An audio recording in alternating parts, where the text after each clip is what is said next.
I can't explain. Drunken but not on fire. Let fate walk my lane. She's not rough, but she's good enough. The one who sleeps in my head.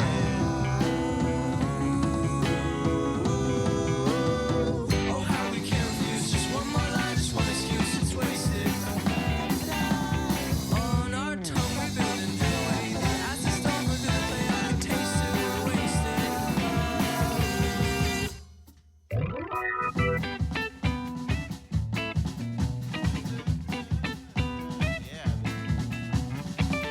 Drunken but not on fire. Let fate walk my lanes.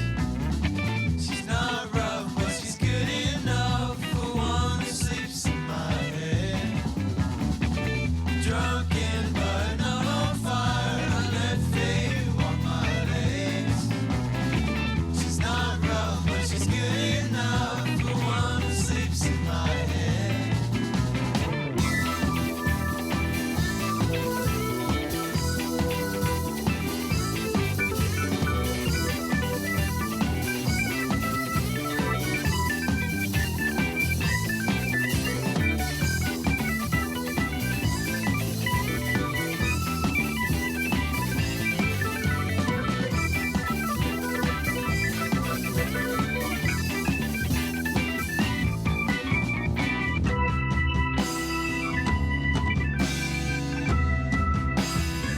Oh, how we confused. Just one more line, just one excuse. It's wasted. On our tongue, we build a new way. The acid storm through the play. I can taste it. We're wasted.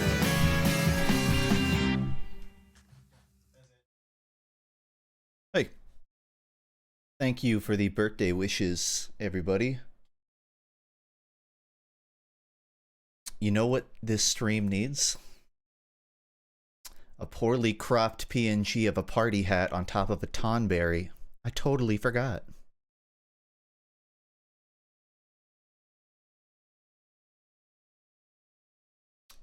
Perfect. Yeah, it's my birthday today. I actually almost forgot at first, but I had dinner plans with my family, so I remembered I'm 26 now. And thank you for the subs and everything. I see those flying by. I don't have a lot of like thoughts on my birthday. I kind of just thought it would be a good excuse to stream during. But thank you.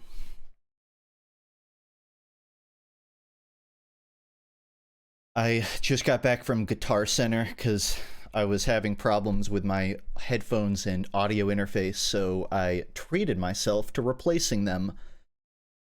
So upside, less audio issues. Downside, this is my first time plugging the mic in, so if the levels are off, that's why.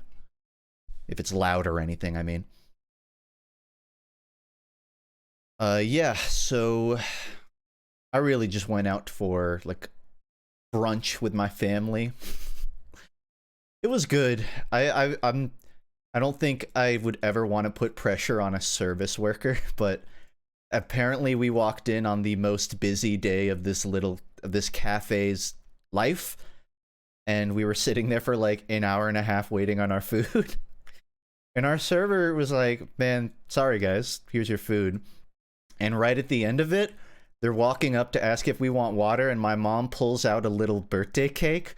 And the sheer face of fucking shock on my waitress's face when she realized the party that she's been hosting and waiting for 2 hours on food is a birthday party. She apologized to me like 5 times, but I said it was fine. I just had a BLT. That was my day. Just that lunch, basically. Otherwise, I haven't been up to too much. And I will say, like usual, been a while since I've streamed, so there's a lot of video updates that I will probably run through in the stream, which is why I'm just chatting right now, because I'm sure a lot of little thoughts will pop up. Yeah, I love my nuclear family, that is, like, the immediate family, but we don't do a lot of, like, lunches or get-togethers outside of holidays, so it was cool seeing my brother, my oldest brother that I don't see as much. I know him and my sister-in-law are trying to move, so just talk to them about that.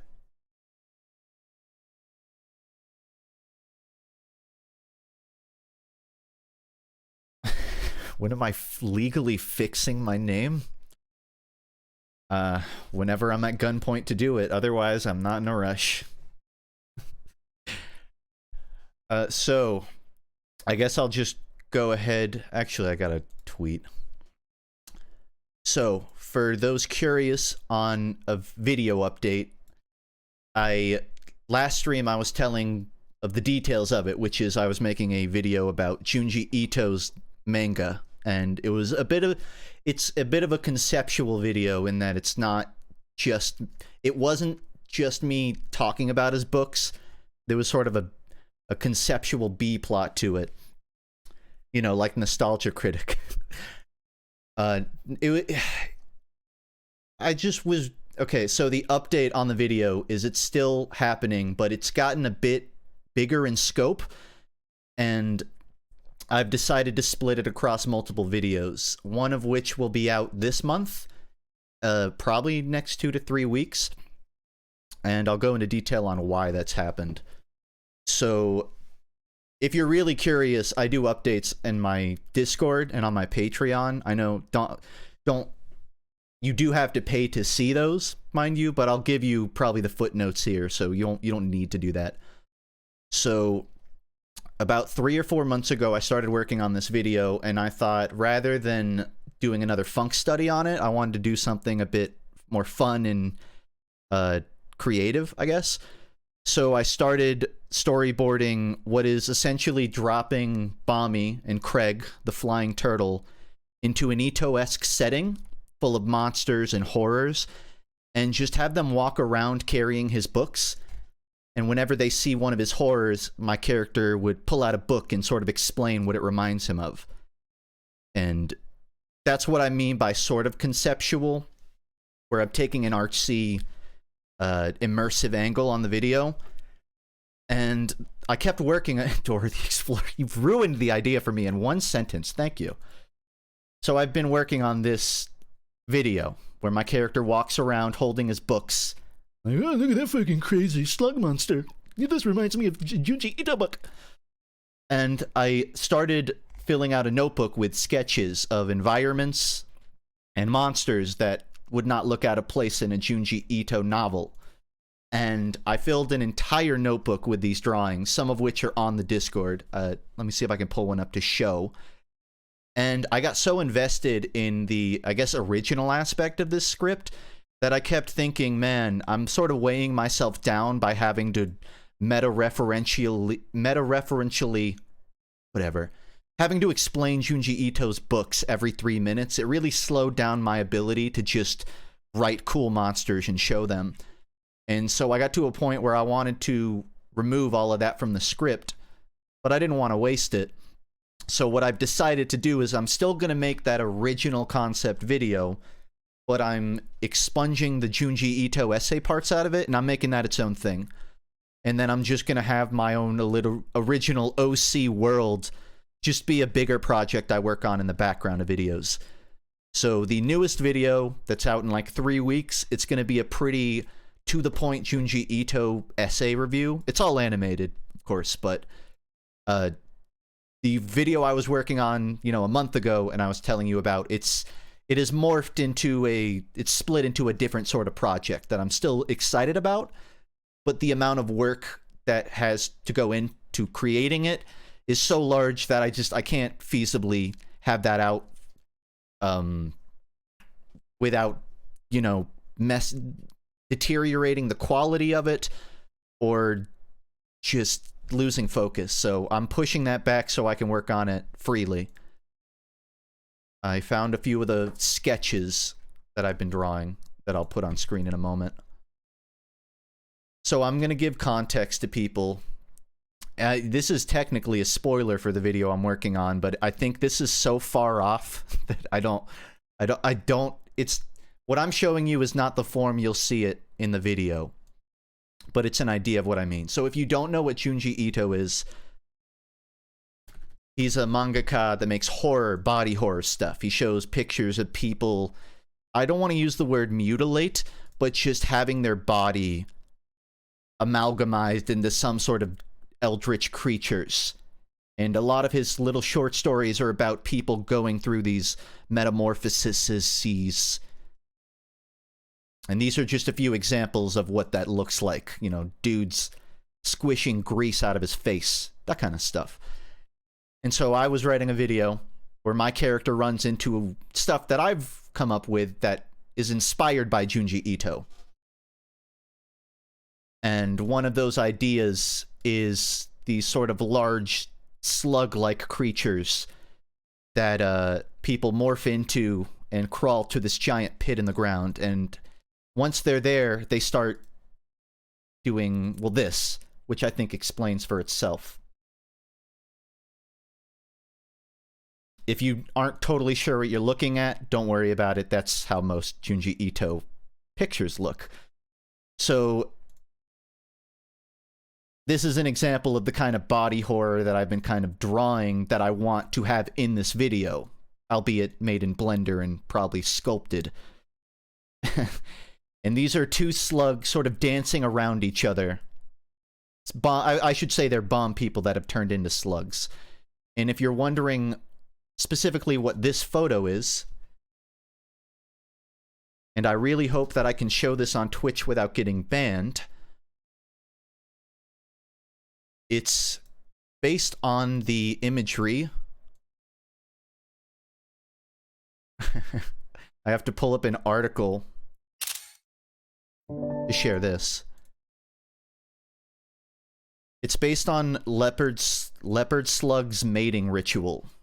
So when leopard slugs mate, they curl up into a ball and become a chandelier, essentially. And I'm not going to show that one for too long, because that is slugs fucking. It's not exactly obscene, but playing it safe. And that's just one example. It's not all slugs or anything. I have a lot of different creatures and people that I've drawn, and it's kind of grown into this scale where I'm like, I'm attached to this project, and I want to explore it as an original work and not as the B plot to a YouTube video essay review. And that's why the split in these videos has happened. So again, if you just got here, new video in 3 weeks, fully animated. I'm pretty much on the lip sync phase of that, and there's not too much editing, so I know I can have that one out this month. But that's what I've been working on. And in general, this isn't related to the video, but I've been getting back into 2D art. I think since I was a kid, I was always scratching on paper, but I wasn't really drawing. I was just tracing panels from Naruto and telling my parents I drew it. And I never really committed to improving. And as of this year, I've really just been trying to get better at being able to draw. So that's what a lot of my free time's been doing. Most recently, I have to brag about this. I have perfected my signature. Are you ready for this? Because I'm about to blow your mind. This is going to be like a Worcestershire sauce test. A Rorschach test. I want you to look at this photo and tell me what you see.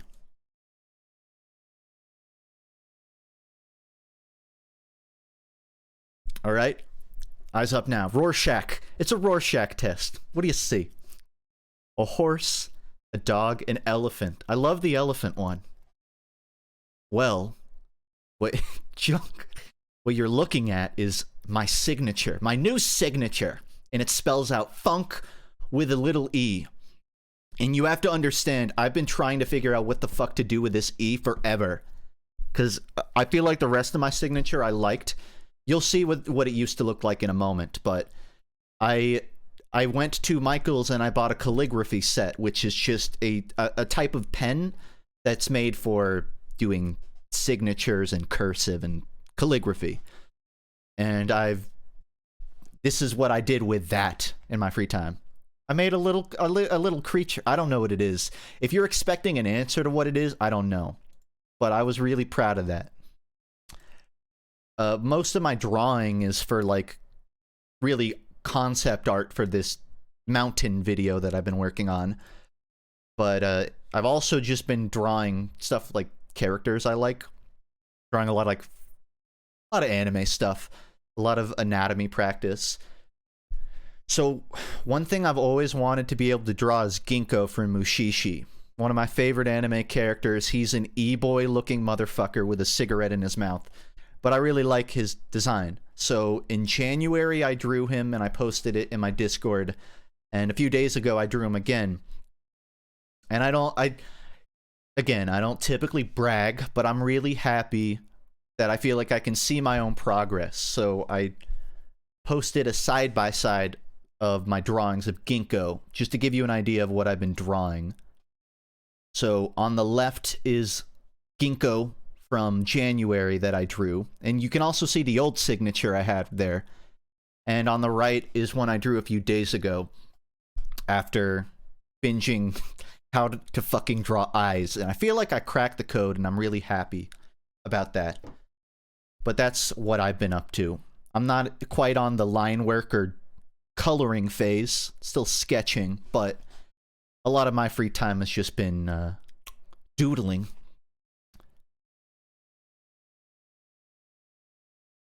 This is what my old signature looked like. You'll notice the E is just total chicken scratch.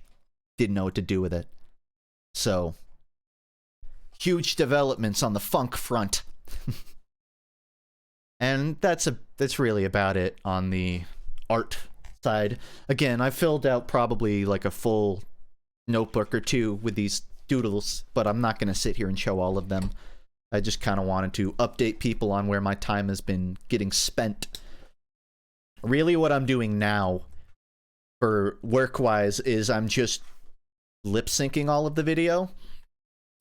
If you remember my last one with the self-aware mechanics, I really just threw cell shading on my Bommy model, and that's good in a pinch, but in the upcoming video I'm experimenting a bit more with shaders, so there will be a bit more texture to how my Blender scenes look.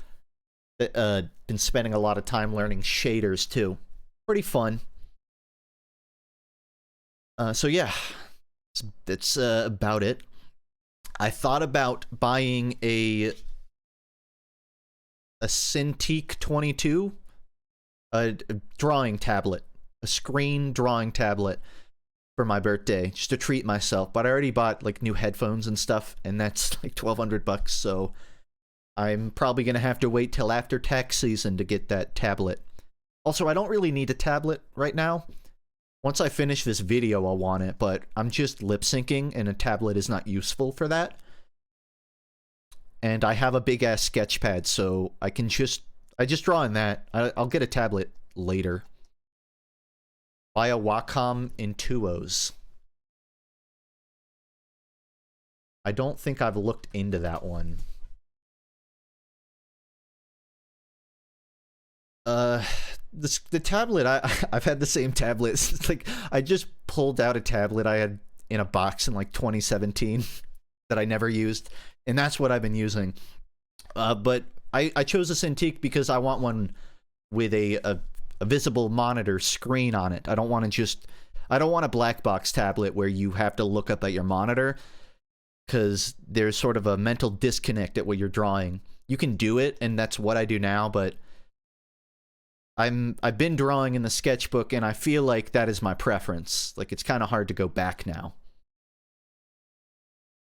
Thanks, Glue Ghost. I'm your friend now because your friend's birthday is today.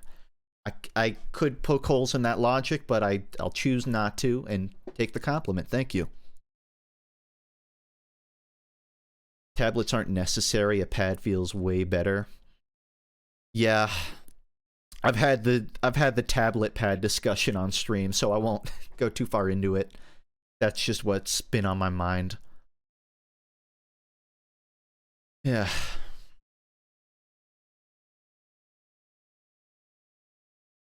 Give me a moment. I'm looking at some of the files I have.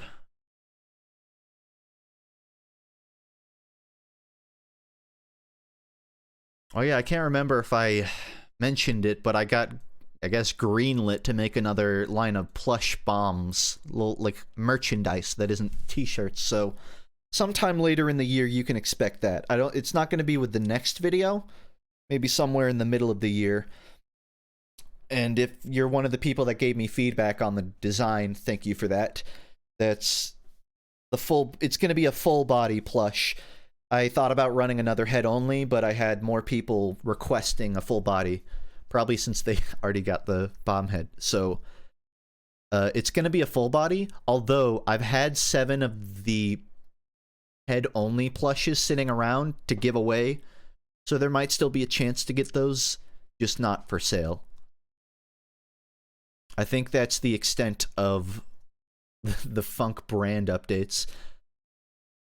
But I will say, I'm starting to understand the appeal of making OCs. Not just like monsters for my video, but like actual fleshed out characters with arcs and stuff. I don't want to talk about the details of it because it's stuff that will end up in a video at some point down the line. But I'm sitting on probably like 10 or 20 little characters that I'm totally attached to that I want to write about. And you know, the more I experience the original creation side of art, the more I understand the appeal of like webcomics and stuff. Because I'm coming in at a very reverse direction where I started as an animator, and my instinct is, well, I'll just make it an animation. And then the more complex a design gets, the more I think, wow, I don't want to fucking animate that in motion. I just want to draw it and have it be perfect. And it'll never move and reveal the flaws. It's not that I don't want to animate it, it's that if I were just doing like a webcomic or something, it would be so much easier to convey all of the stuff that's in my mind in a short-term medium, shorter than animating it at least. But right now my sights are still set on just trying to make videos, fully animated stuff, and I'm gonna feel it out, pace myself. I have a webcomic and it's fun as fuck. Yeah, I mean, one is one of my favorite mangaka, the guy who made Mob Psycho and One Punch Man. And if you're an artist, you probably already know about like the inspiration that is One, but if you're not familiar, the artist for One Punch Man and Mob Psycho, brilliant storyteller. He's not known as one of the most refined artists. He's very chicken scratchy. If you look at his early work, it's not exactly well perspectived or anything, but it's charming. And that was enough to snowball into the franchise beast that he is now with those shows. I mean, there's more to it. Obviously, a more experienced artist came along and adapted his work, but still, seeing what he can do, and he's not even an industry artist, it's pretty inspiring to think you don't have to have anatomy on a T to tell a good story or make memorable characters or anything.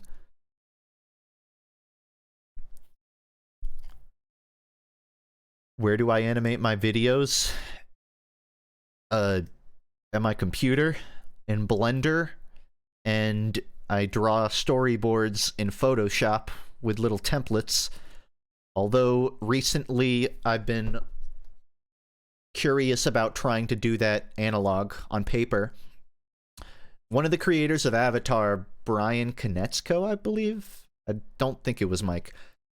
Creator of Avatar did an interview talking about how they made the original series, and he said that they did all of the storyboarding on paper and then they scanned it and then, you know, turn it into the show later.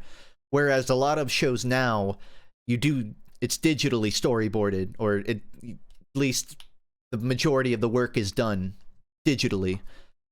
And I thought it was interesting to see. It makes sense, given Avatar came out in the 2000s, before the digital workflow really took off. But I can really, it feels so much more intuitive having ink or whatever it is, lead touching paper as opposed to poking a screen.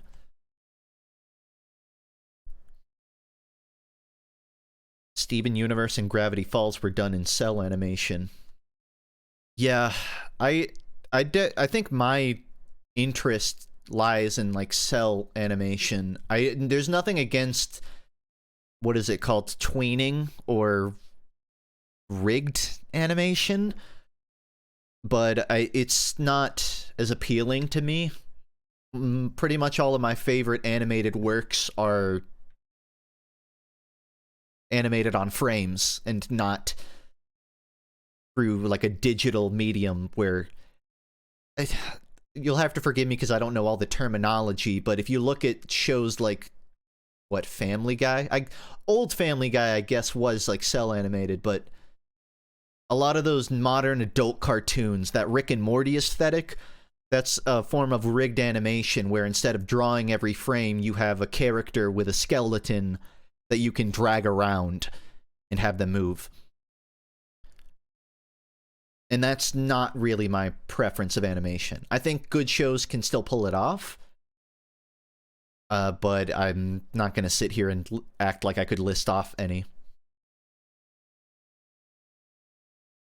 What are my thoughts on the Junji Ito Netflix series? I'm ambivalent. I'm pretty indifferent to it, and I'm not really going to mention it in the video, although I do have thoughts on it.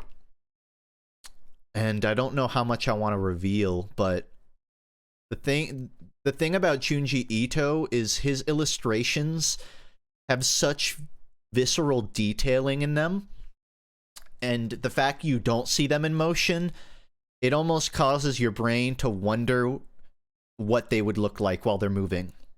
This being an example of his work. And the problem is with these TV show adaptations of his work is they're made on a budget, so they don't have the same level of detail.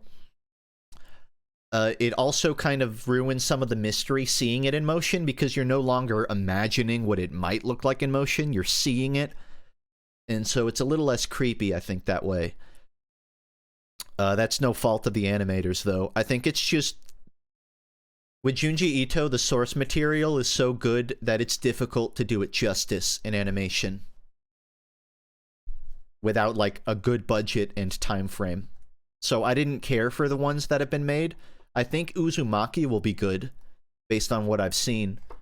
But Tales of the Macabre and that whatever other collection, I couldn't finish watching them. I just would rather read the books.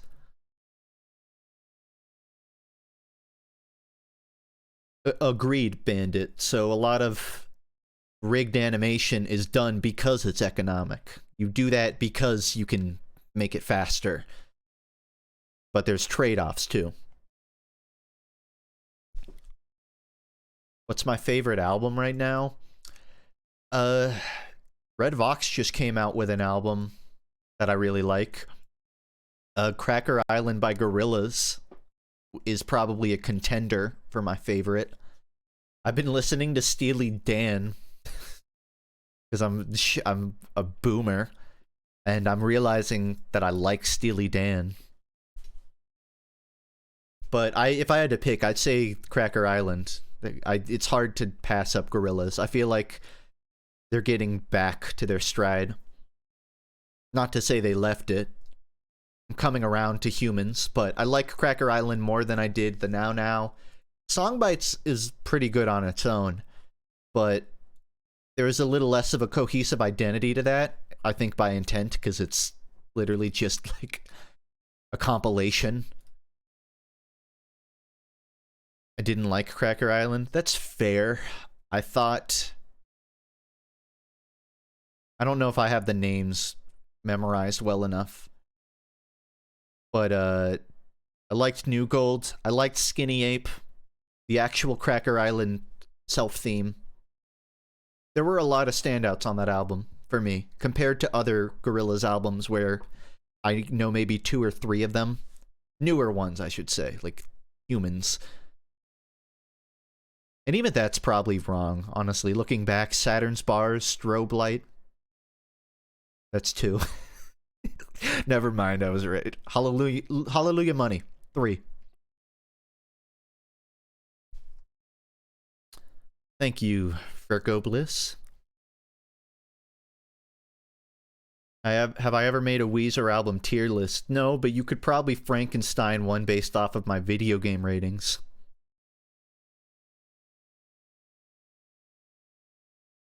Oh, I forgot to mention, but I have like 11 videos planned for this year that I'm pretty confident I can make. That they're more on like funk study level.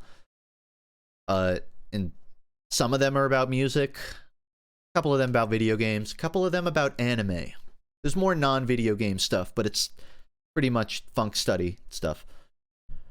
I don't know how many videos the big project will be. It feels like the thing is, the amount of content I have swirling in my brain for this original story video could probably fill out like a pilot's worth of 4 or 5 episodes of animation.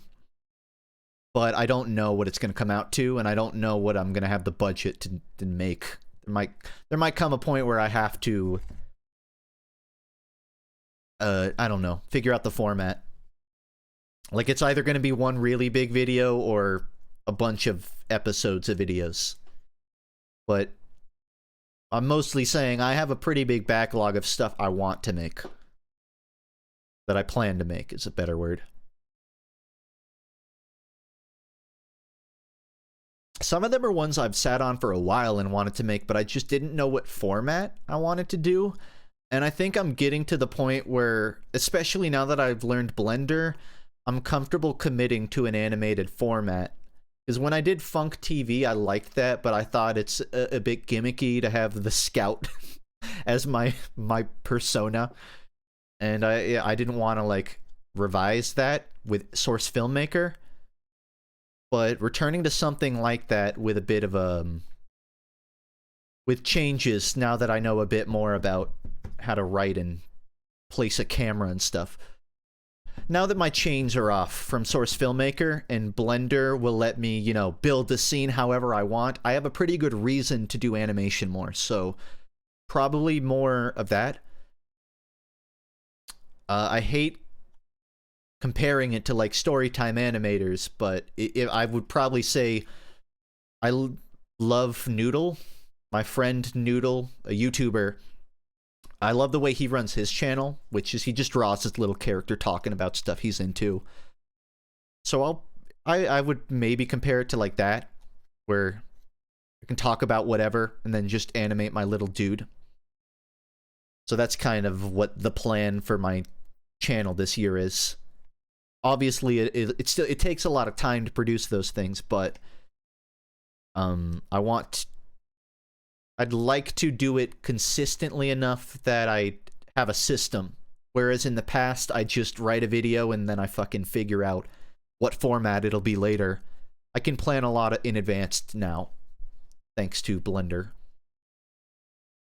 I'm glad you liked FUNKe TV. Some of my best jokes in videos were in FUNKe TV, and I stand by that one. I'm still really proud of the 3 engineers at the end of the single player TF2 videos one.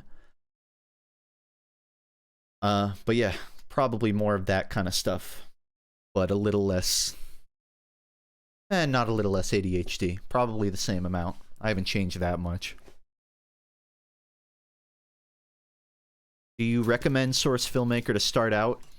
No, I don't recommend it, but I don't recommend against it.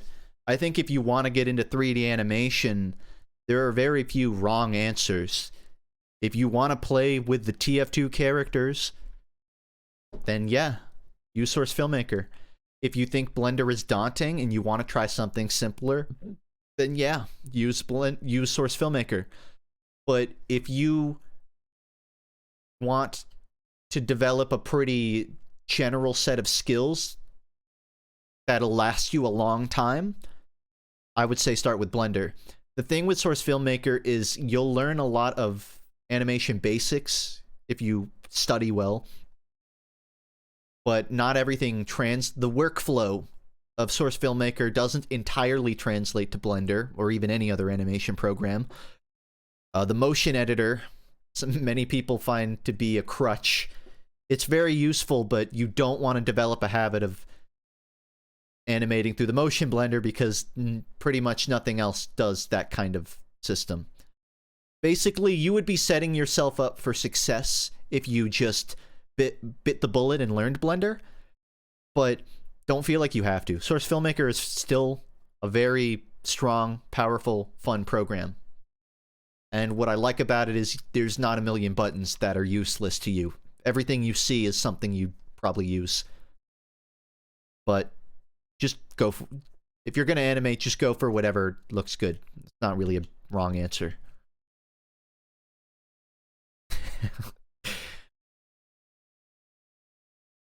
Thanks, Glue Ghost. God damn it, my dinner alarm just went off again. Ignore that. I ate. It's okay, I ate. I keep forgetting to turn that off whenever I stream. Because I stream once a month. I might have some hummus I can vacuum down.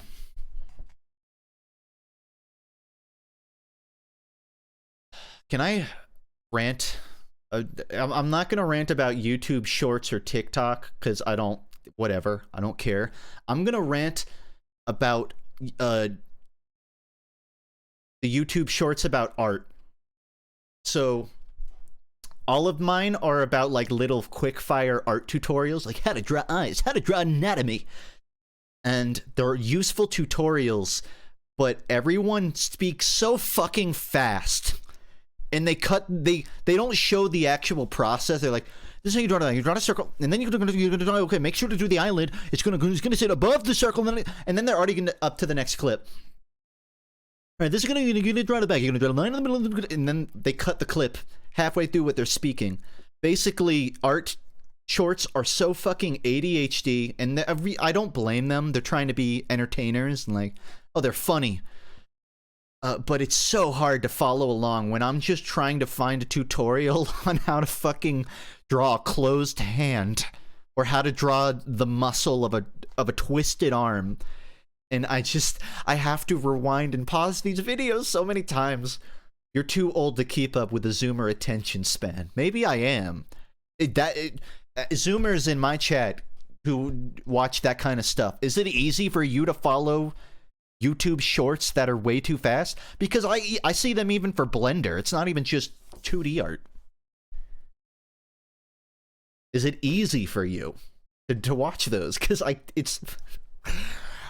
don't. Part of me makes it makes. I don't like bashing on that because I think it can be entertaining if you're not viewing it as like a transfer of information. But it doesn't feel as useful if you actually want to learn something. It feels like it's being made for people that don't practice art, but like hearing about it. And that's fine, but it's hard when I have to filter through all of that to find the actual tutorials. Luckily, there are people that make pretty simple, short tutorials like that. And those are the ones that help me the most. The time limit does it. Yeah, but the time limit's like a minute. And these are 30, 20-second videos. I'm not against shorts or TikTok or ADHD TV, but it feels harder and harder to find those longer form videos. Maybe I should say in between, because you either find a 6-minute tutorial that could have been a minute and a half, or you find a 20-second tutorial that should have been a minute and a half. And it's hard to find the in-between.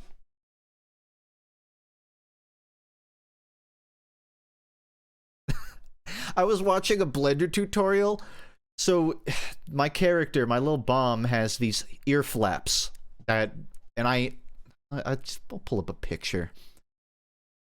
You would think I would have one just on hand.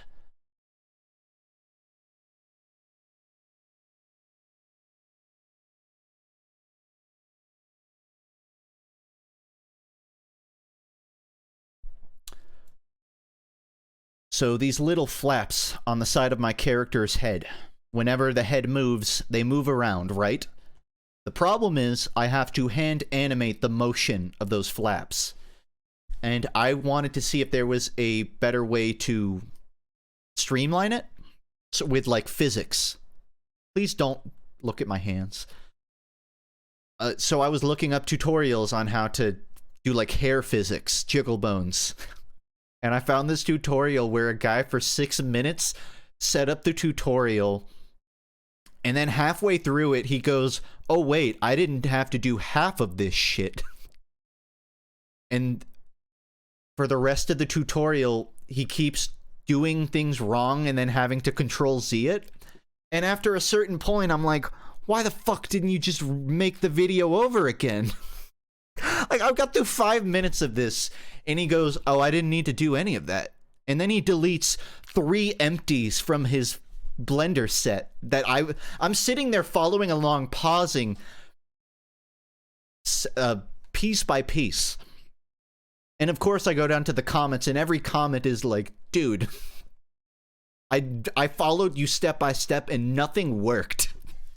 And why didn't you start this over?" And that's pretty much, that's what being an artist is like, I've learned.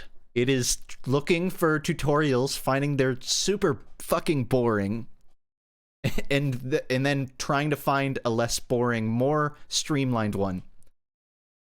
And then you do find that one. And it's such a blessing. I think any tutorial creator who understands the definition of brevity, they need to have their back rubbed. They need to have a crown on their head. People should be opening doors for them every day. They are great people. And for those who don't have brevity, I'm sure they will develop it in time. But until they do, I'm not watching their tutorials. I was watching a walkthrough and the person in the video was just as confused as I was. It's like, you know, at what point do you just not make the video if you don't feel like you're qualified to do it?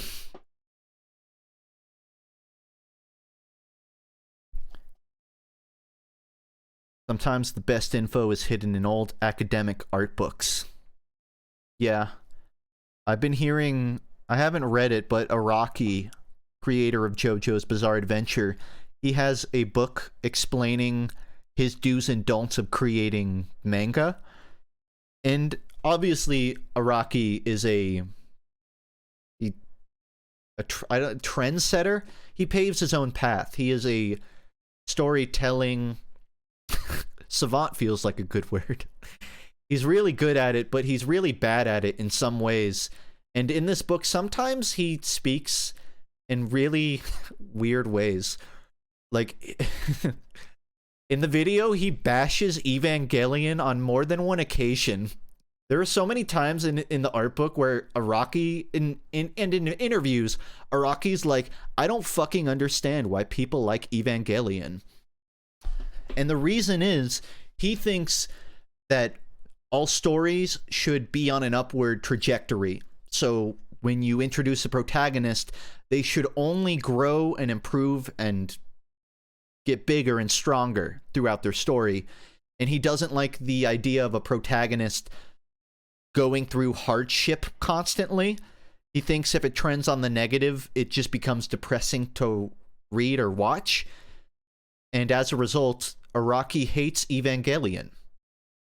Maybe he doesn't hate, but he does not understand the appeal of Evangelion. And the way he phrases it, it seems like Araki isn't a fan. I love Araki. I don't know if he is the standard for character progression, because I can name one JoJo character that has an interesting arc, an interesting character arc start to finish, and that's Johnny. What other JoJo character really develops? Like, their life view changes. They are affected outwardly and become a different person by the end. Like Johnny, obviously. Who else? Maybe Foo Fighters? Love Araki. but I think I disagree with him in that you can show a character going through hardship. I do think it's annoying when it's just doom and gloom and your character like gets killed off by the end or they're depressed. Like Evangelion isn't my top series. I have problems with it. But it's not like Evangelion is torture porn. It's kind of a documentary of a fucking pushover of a kid making the same mistakes. So that's a pretty interesting old book. I don't know how old that Araki book is, but an old advice book on how to write and do art. And obviously there's plenty of very useful advice in that book, and Araki is really cool in a lot of ways. I love that much of the art he does, like he takes poses from fashion magazines. He gets inspired by very high fashion clothing. He's an inspired guy. But I don't think JoJo characters are humans. JoJo characters are just JoJo humans. Rock humans, you could say. They're a bit more one-dimensional than a real person would be. Gappy is cool. Gappy's cool, but man, is it a hot take to say, I liked it. I'm not going to say I didn't like Part 8. Part 8 was the weakest JoJo part for me. For obvious reasons, it just meandered for so long. It didn't really stick its landing. It had a really good final arc, but I think 8...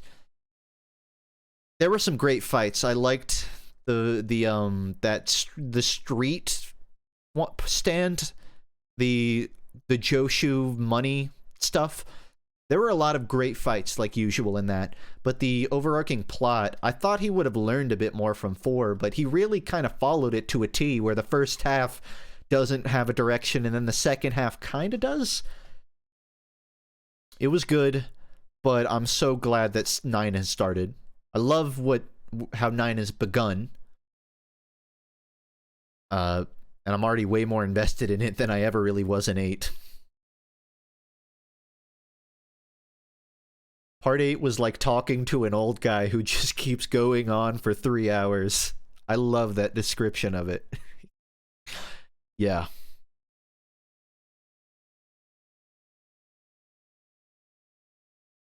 Oh yeah, and the dude, I forgot his name, the guy that lives on the fucking ski slopes, the Joe Bro of Part 8. I liked him. I liked that whole thing. There was just so many cool pieces to Part 8, but they never quite all came together. I guess that's really my takeaway. Mamazuku? Yasuo? These are just names to me at this point. But yeah, really cool stuff in it.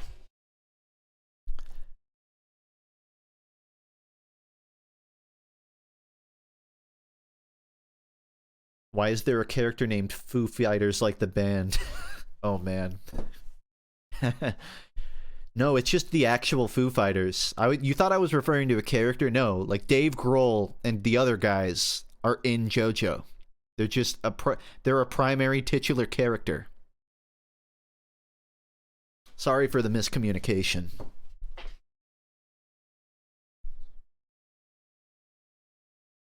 I will admit, and I'm gonna defend myself because I'm not a degenerate. I'm not. But I've been learning anatomy, drawing anatomy, right? Which is drawing all of the fucking shapes and muscle below the skin and clothes before you draw the body.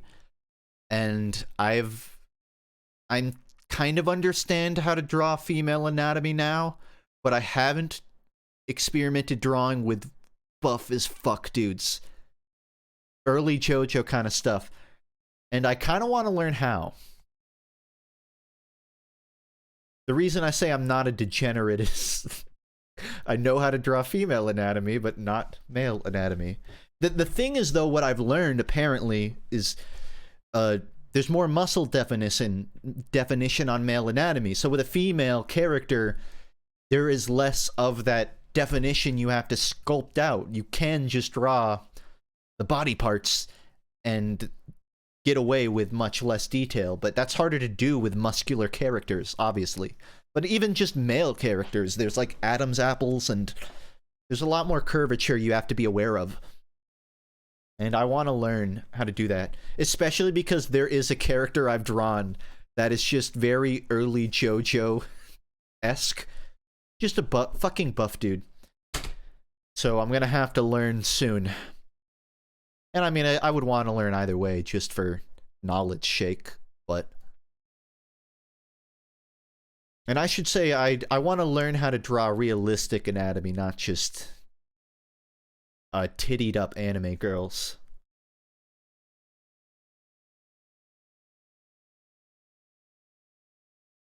Fascinated at the direction my chat's gone, but I'm just gonna let you have it. Learn how to draw Baki characters. That's true anatomy. I agree, and I do know what Baki is, but all I can ever think of is the full-grown man with the little baby body sitting in the hospital bed. That's all I think of when I hear Baki now. So, my mind was in a totally different place when you said drawing realistic. I know it was edited. I know that's just like the stump of his leg, but still, just funny.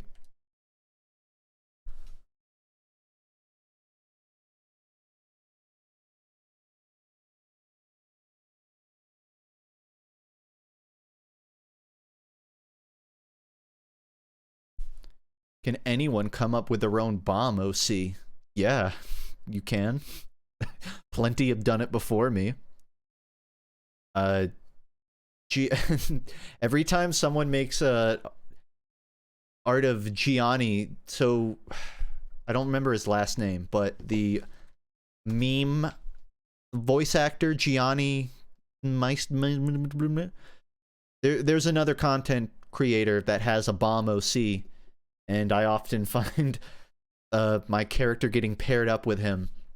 I know there's someone in my Discord that does that. I think Comet Dragon. You can draw your own bomb OC. I've drawn a handful of my own that I want to like show up in videos, but I don't. Yeah, you know what? I have a pretty good photo sitting around. So this is what I've begun doing is I've been writing out. I've been explaining the world lore of my OC to deranged levels of detail, and then I have to go back and redact all of it so people don't think I'm crazy. So I know from a viewer perspective, all you really know is I got a little bomb guy as my mascot. I've drawn out some pretty extensive anatomical lore on the world of my little characters. And most of it is shit I don't think I could ever explain. I censored it because I don't want to spoil anything, but also because some of them would only raise more questions. Stuff that I might have an answer to, but I would rather show and not tell. But anyways, as I go further into OC territory, the more I get into having way too many answers for very unnecessary things and not knowing how to bring them up organically.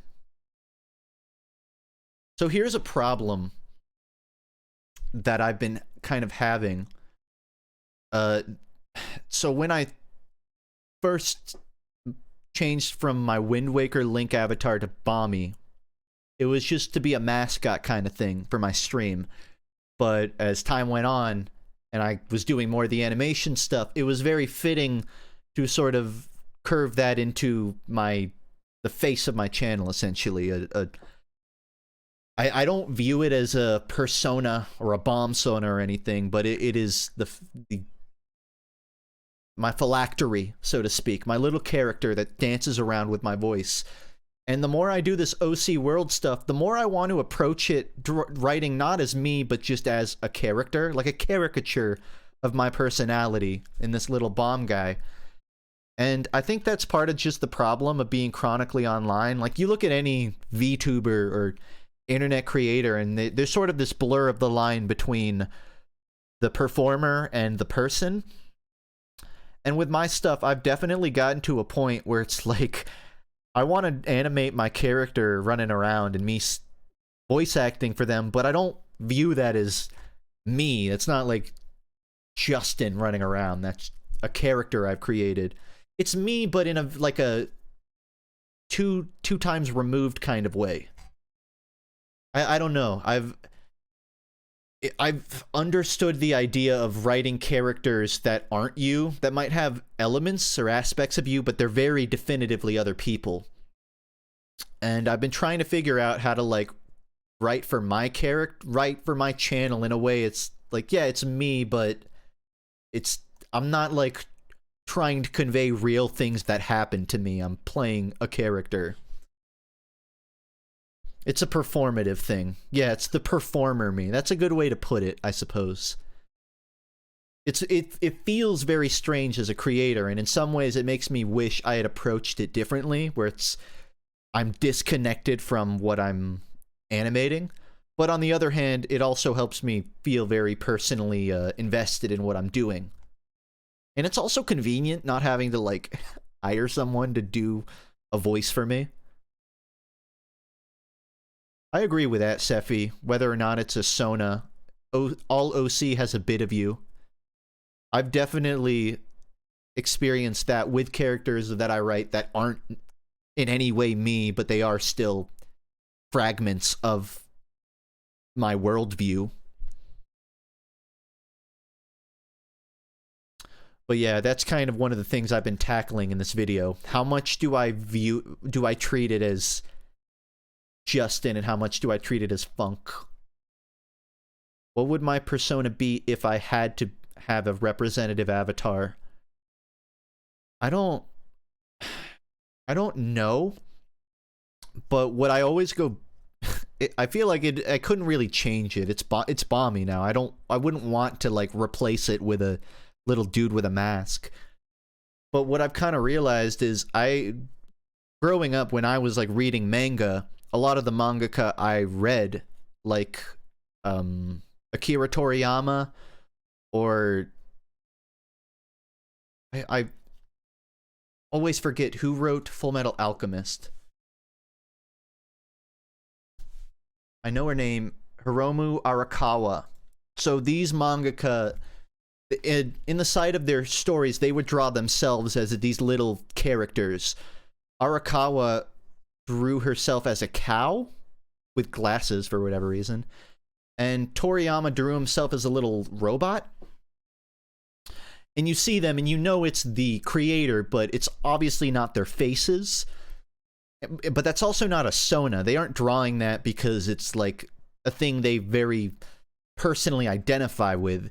It's more so a representation of the author. And I feel like if I ever did something other than Bomby, it would probably be like that. Yeah, Toby Fox sort of does that with his little dog too. I like that approach where it's a character that emulates the vibe of me, but it isn't just my face in a little doodle. I don't know what it would be. I mean, I'm pretty attached to the Bomby one anyways, so I feel like I wouldn't want to change it. The problem is those people aren't making that little sketch the main character of what they're drawing. That is the author. My conundrum is I'm animating that character to be in... I'm not going to say the spotlight, because I kind of want to find ways to sideline myself a little bit. But it's a different medium than what I grew up on. I think that's just a result of internet culture. People self-insert a lot more, consciously or not. It's sort of a Sona-ish character. Yeah, I think it's just a different connotation. It is a Sona, but the connotation of Sona in modern day is way more of an identity thing, where this is how I want everyone to perceive me.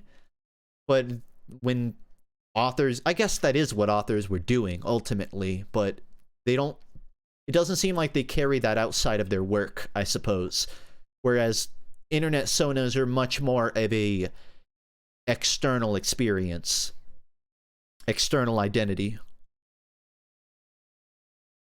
It's like a surrogate. Yeah, a surrogate's a pretty good word for it.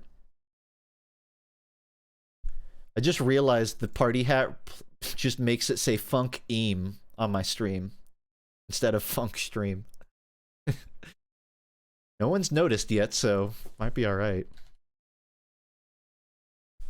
Eam.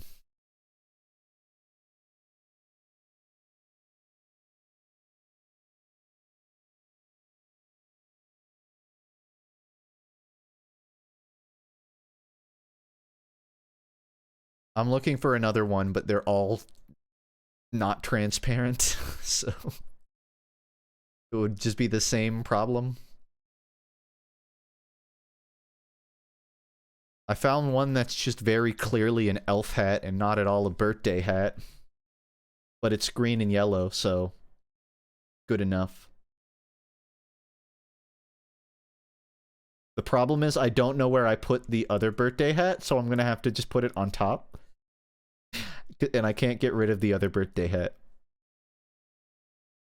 You know what? I'll make my surrogate a Tonberry. The answer was right in front of me. Instead of Balmy, I'm just gonna have a little green and yellow dude in a hood. That's from Final Fantasy and probably copyrighted.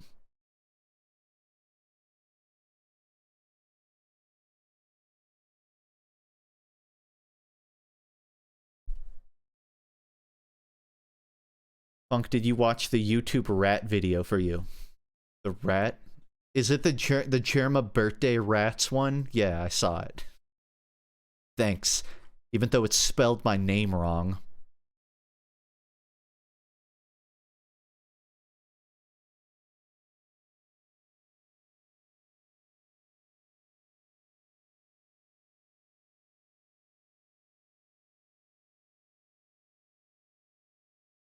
Have I been to a concert before? I've been to 3 Weezer concerts and a few indie concerts of just like local bands. Yeah, been to a few. Not as many as I'd like to, but mostly because of lockdown. So this is there's finally like enough concerts going on in Atlanta. I kind of have a reason to. I have opportunities to go to concerts again, but I haven't yet.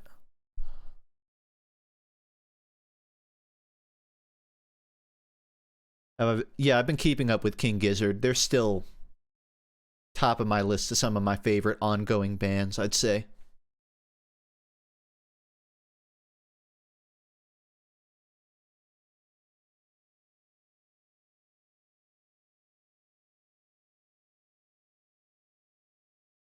I'm also realizing I misspelled stream, so it says stream. So I'm done editing it. It's just gonna leave it.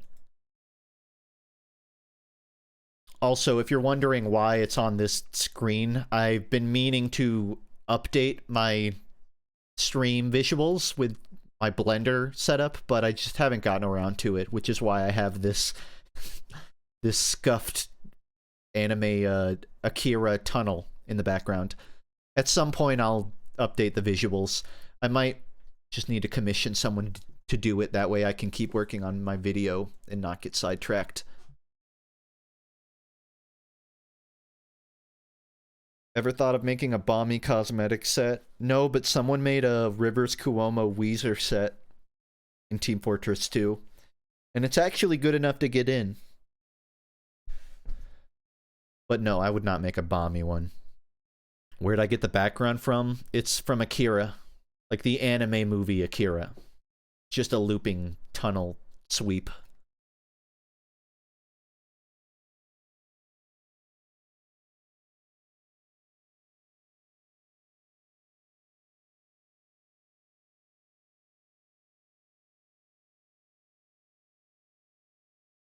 play any good games recently? No, I hate to say it, I'm kind of a fake gamer. I've been drawing so much that it's eaten through my gaming time. The only gaming I've been doing, and this is really gonna hit my credit score, but I've been playing Overwatch. Overwatch 2. And I grinded to Masters DPS. That's what I did in my free time, because I've been drawing all day. And I didn't want to commit to, like, playing a game. And I still have a big backlog of stuff I need to play, but I haven't.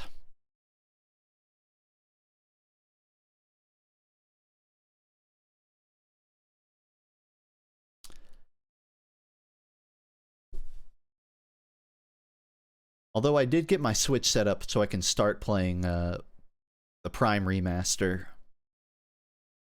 But I haven't yet. I'm sorry. I didn't, like, no one prepares you for that part of art where you just don't want to do anything else. Like, there are days where I just want to be a big bearded gremlin living in a cottage drawing all day my little doodles and not have to do anything else ever. But that I can't do that because of capitalism. I'm kidding, but I don't mind. I have fun doing my work, but I just, man, it eats into my other hobbies. Like, I haven't been doing music as much. Maybe like 10 minutes a day of noodling, but that's about it.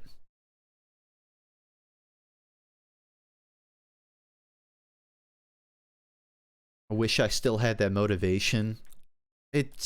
I mean, I know it's kind of my first spurt with 2D art, but I found that motivation kind of ebbs and flows, kind of depending on your life circumstances. I mean, I stopped making videos for like 6 months, and I thought I was just done, and I wouldn't come back. Same with streaming, but at some point, I started exploring again, and that motivation came back. And I would imagine it's the same for art. Sometimes it's there, sometimes it's not.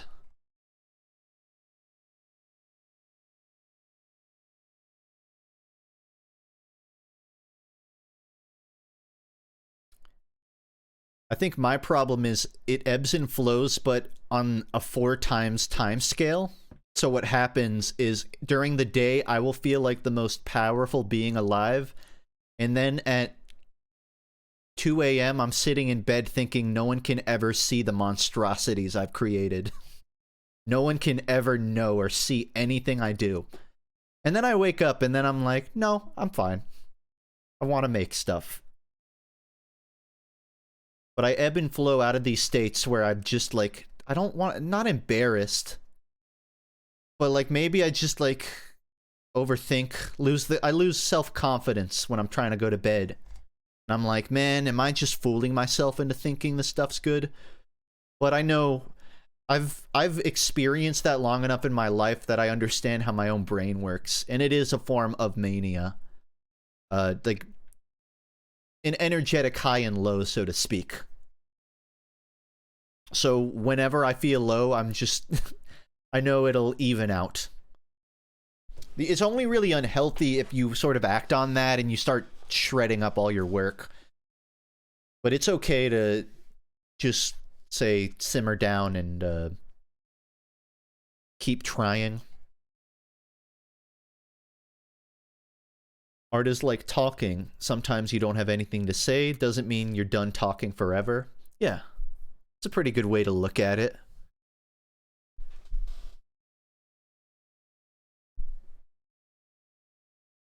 We can't control our brains sometimes. It's like the weather, and we can't do anything to change it. That's correct, in a sense. I think there is an extent where you can. Maybe you can't, like, stop yourself from certain habits, but you can recondition yourself to think in certain ways.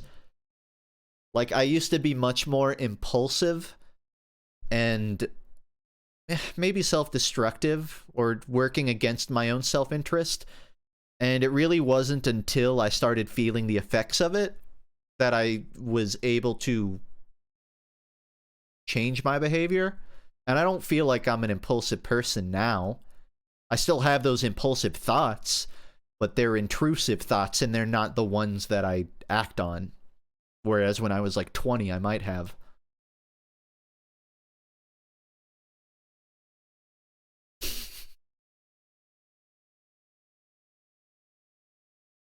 I'm curious, you don't stream much or release videos. How do you make money? I'm assuming you have a day job, and I'm curious to know what it is. Boy, that would be a good idea if I did, but no. I survive off of passive YouTube revenue and Patreon. And it's not exactly, like, it's a sustainable wage for me. I'm not gonna act like I'm I'm making more than probably someone working minimum wages on certain months, but yeah, I think I'm just in a lucky enough position where I can put a lot of work and stuff over a few month period, and still find the gains throughout the year. And you know, one of the things I've learned, especially on this birthday of all birthdays, is my approach to life is a little flawed. Because as long as I can remember, I've tried to avoid the industrial. I don't, trying to like live a certain way. I'm a stubborn person, and I feel like it's admitting defeat if I start filling my videos with promotional stuff for money, or I start making videos I'm not as proud of for money, even though that money would be hugely beneficial for me being fiscally independent of my parents. I've avoided that because I'm privileged enough that I can, and I like to have pride in my work. So I'm getting to a point where I have to compromise, and I can't be spending 4 months on videos, and that's really what I'm realizing now. But I mean, that I don't have a day job per se. That what I create online is my primary income. And the reason I say this birthday particularly is when you turn 26, you can no longer be on family insurance. And my family, I guess, like dental insurance, and I don't know what other ones I'm on, but I've been on family insurance, and since I'm 26, I can no longer be on those. So I have to cover those myself now, which is just a little more that I have to pay each month. And that's one of the things that makes me realize the fairy tale approach of I'm just going to make stuff that I'm proud of, and I'm not going to focus so much on making X money per year. I don't know if that's something that can carry me to my 30s. I think there's going to be a point where I have to compromise and find a new approach. I don't think that approach is going to be promotional stuff or putting out stuff I'm not proud of, because both of those are things I fundamentally I want to avoid at all costs. But it might mean, I don't know, trying to be more proactive about making merchandise, or trying to stream more actively, or, you know, even trying to have a part-time job or something. Something's gonna have to give at some point. I've just been sort of fighting that as long as I can, I suppose. Streaming can net you more income. Yeah, but it's, in my experience, it's the amount of time you have to put into that, which can take away from other work I'm doing, on top of, it's, when I was streaming like every day, I was making like $500 a month maybe, which is really good. But if I'm putting, how many hours a month is that? Probably twice as much I would be just working a part-time job or something. I think for some people that can work, but I think the way I do things, I have to spend so much time animating. The big conflict is I don't want to sit at the computer and talk on my screen during my free time if I spend all day at my screen animating. Because I have to get up, I have to get out, I have to go to the gym or walk around or talk to people and see faces. And I don't want to spend sunrise to sunset in front of a computer. So I think just by virtue of my job being at the computer, it's hard to also stream in my free time. That's one of the reasons I don't. Doesn't mean I don't enjoy it or there aren't benefits to it, but it's the benefits at my like when I was 17, making that kind of money was a godsend, but halfway through my 20s, I don't see the long-term path there of trying to be like a full-time streamer. And I don't mind the way I do things now. I would rather find that income somewhere else and be able to treat my stream as just talking to people and taking a break from work and not something that I have to like maximize payroll on. What are your extensive thoughts of Emesis Blue? I loved it. I don't understand the fucking... I'm saying fucking a lot today. I don't understand the time loop thing that happened in that film. They didn't totally explain it, but everything else I loved. And maybe they did explain it and I have to watch it again to understand. Who knows? But if anyone here has not heard of Emesis Blue and you like Source filmmakers, go look it up. It is a 2-hour indie psychological thriller made in Source Filmmaker with TF2 characters. And it's actually very well produced.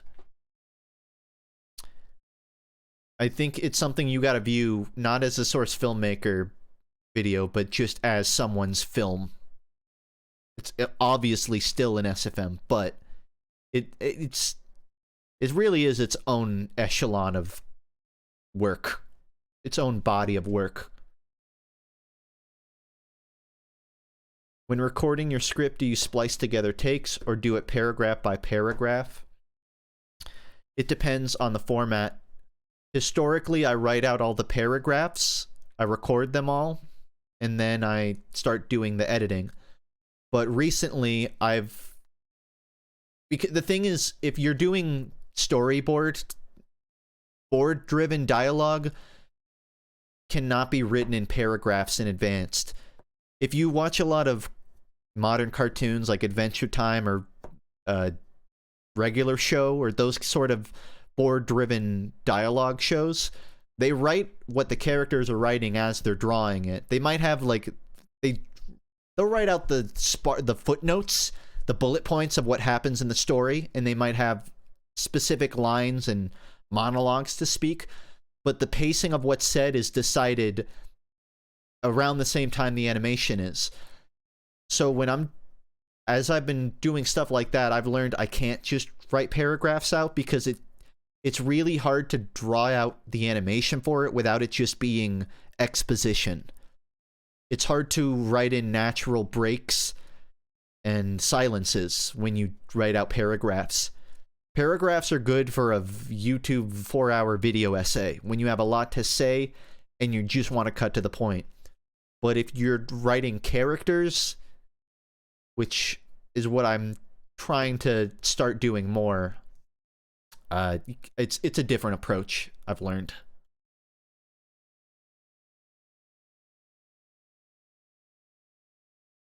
It's called Emesis Blue, for anyone that didn't hear what that SFM is called. I'm not going to give you all my thoughts on it. I think it's fascinating. There were definitely a few shots like clearly made in Blender, and I do love that the Source filmmaker community has sort of stretched their legs outside of SFM. There are a lot of things you can't do in that program, like water physics and a lot of shader effects, lighting, camera, like chromatic aberration. There's stuff that's hard to do in Source Filmmaker, even with post-processing. But Emesis Blue has a lot of that Blender-esque stuff.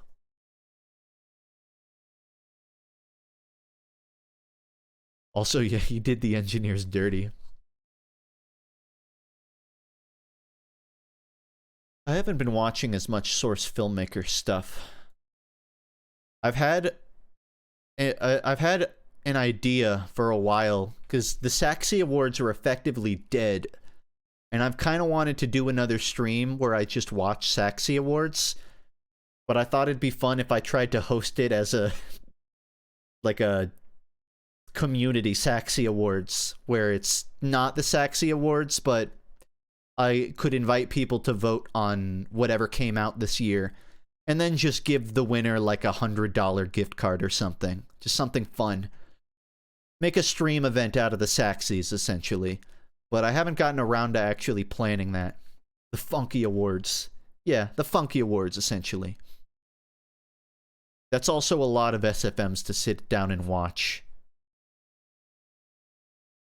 But I miss them. I miss that yearly event.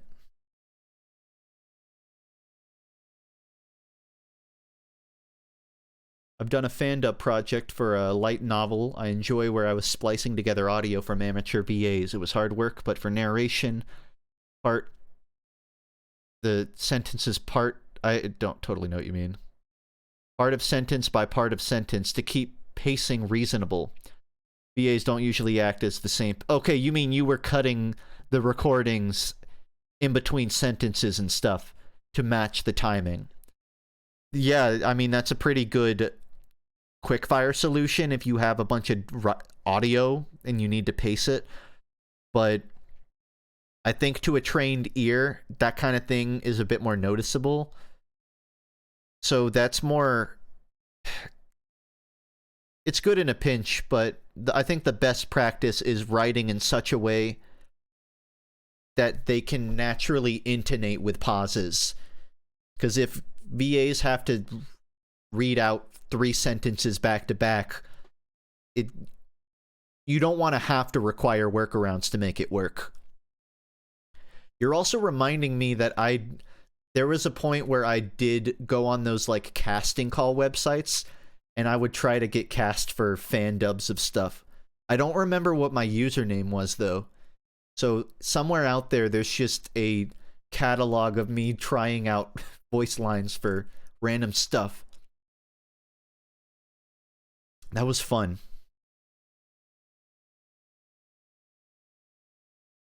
I think somewhere in the back of my ADHD brain is the little part that wants to learn how to be a voice actor, but there's too many other commitments ahead of it.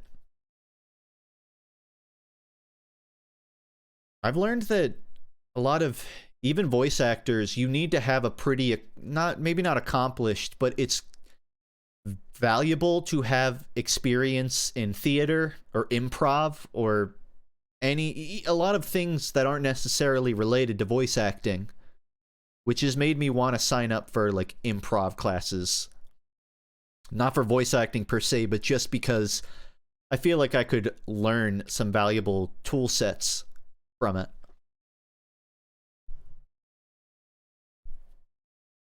How old have I become? 26. Big 26. The only important thing this birthday is that I have to pay for my own insurance. I cannot be on family insurance. Or really anyone else's.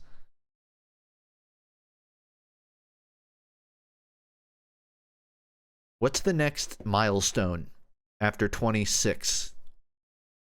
Probably 30?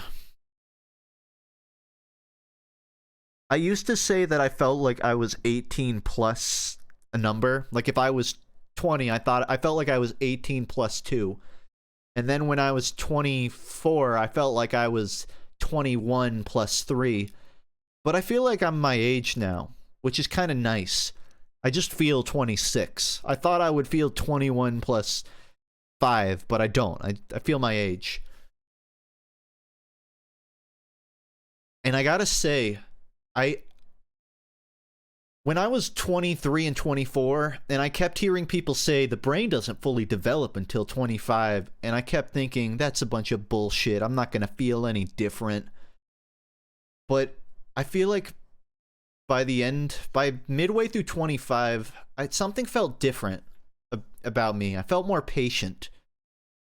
I think a lot of that was just life circumstances. Like, I made a lot of mistakes between 23 and 24 that compiled, and it wasn't until I was 25 that I really learned from them. So I kind of understand. I'm not saying my brain is fully developed.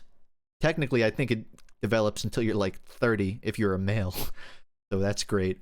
But I feel like I'm through the puberty stage that I've been through so long. Like, I don't have acne anymore unless I eat a lot of cheese. But if I avoid lactose, I don't have that problem anymore. My voice doesn't squeak unless I try to hit a high note out of my range.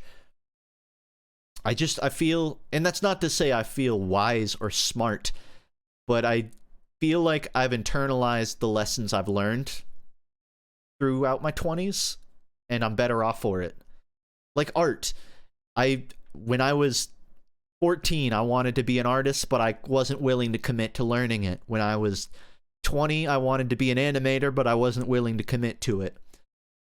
And this last year is when I finally sat down and just said, I'm not using this time any other way, so I'm just going to commit a little bit each day.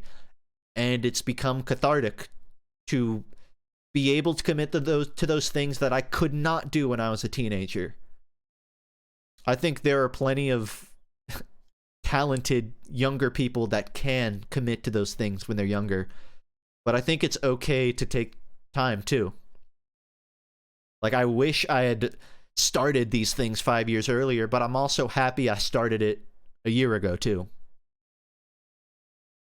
I'm 26 as well, but I feel 22 plus 4. Yeah, it's not invalid to feel that way. And I mean, I definitely still feel comparable to when I was 22, 23. But I feel like if I switched places with myself then, I would do so many things differently. Which is why I don't feel 22 plus 4.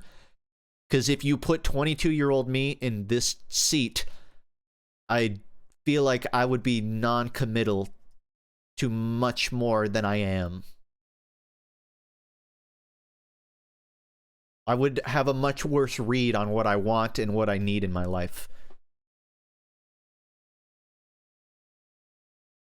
As I get closer to 25, I feel my brain getting more structured. Yeah, that's a good way to put it. I feel like my brain recognizes itself, if that makes sense. Like, when I was younger, I did things a bit more mechanically, where I wanted to be funny, so I would try to say something funny. And with time, it's gotten to a point where I know how I think, I guess is the way I'm putting it. Like, whereas before I would just try to be funny, now my instinct is to sort of think about, well, what's funny, instead of, I have to be funny right now. I understand how my brain prioritizes information. I understand what grabs my focus and what keeps it. I know what upsets it, and I know how to calm it down. That kind of stuff. Thanks for the sub, crazy JJQ. Do I have faith in the upcoming TF2 update? I think it'll be fun, and I think it'll be nice, and that's all I need.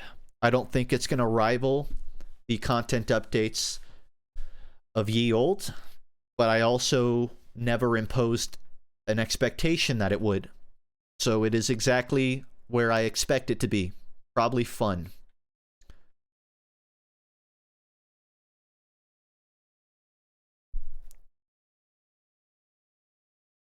Autism. You know, I do think to some capacity I may be on the spectrum. I think you're really risky. You're really walking with a loaded gun by just saying that in a chat room, because that can be interpreted a lot of ways. But I'm definitely what's the word? Not neurotypical. Brain funny. I think brain funny. Neurodivergent, that one. But I don't think it affects me on a social level generally.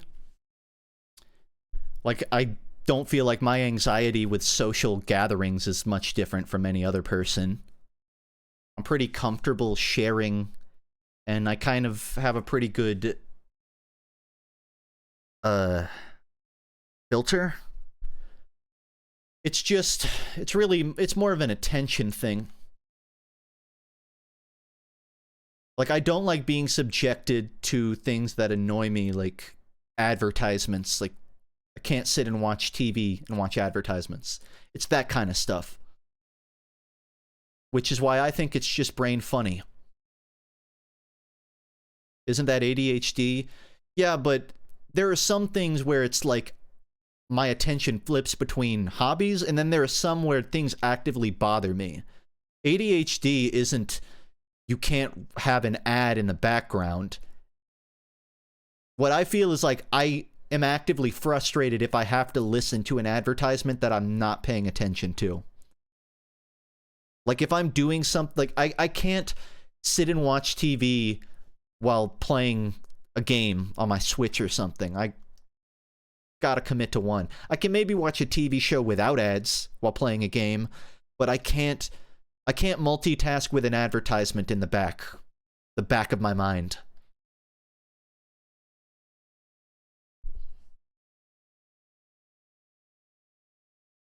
Who's the little guy with the party hat? I read that as therapy hat, which I thought was funny.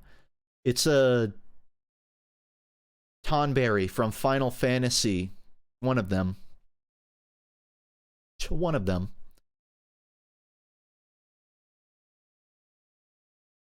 I think hating ads is just a Gen Z millennial thing. I think it is. And I've talked about it on stream, so I'm not gonna voice my opinions again. But it's definitely a cultural thing to some degree. I don't think I'm gonna put that all on my brain chemistry. I'm not gonna self-diagnose. The only thing I've been diagnosed with is like light bipolar. But I don't think I think there's other elements at play there that affect what I'm comfortable with, where my threshold for BS is. I feel like I have a relatively low one.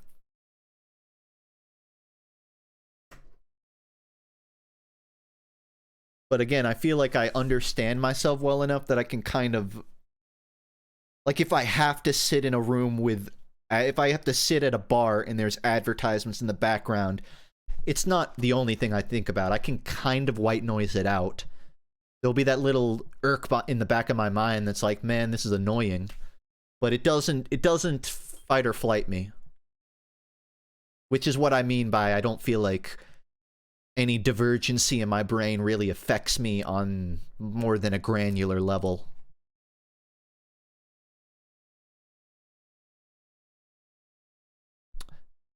Hey, psychologist here. Seems like you have anxiety, but to a normal degree.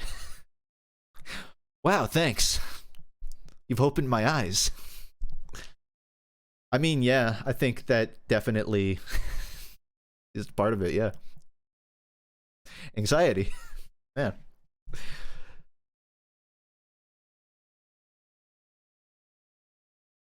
Ads are more disliked today than ever because people are exposed to more ads than ever and getting sold to all the time. Yeah. So I still live at home with my family and they don't have that same threshold for background noises I do. And my mom is very confused by a habit I have. She has... I don't know what they're called. It's like a little screen that you put on in your kitchen. It's like a little Alexa tablet. Not a tablet. I don't know what it is. It just cycles through pictures, advertisements, and the weather. And when I go to the kitchen to cook, I shut it off because I spend all day in front of a computer and I don't want to have a little advertisement screen scrolling in my peripheral. So I always shut it off. And my family always asks me, like, why do you do that? Why do you keep shutting off the Alexa? It's not a privacy thing. It's not like I'm worried it's listening. It's because I just don't want it in my view. I like curating what's around me if I can. It's like I don't like that advertisements feel comfortable that they think they can spend time with me in my downtime. I don't like advertisements acting like they're my friend who can just show up in my kitchen for a conversation. You weren't fucking invited in here, so don't show up on my island. That's how I feel when an advertisement just shows up somewhere it's not welcome. Like on a fucking smart TV. Which I don't have, but is a great example of why am I being subjected to this.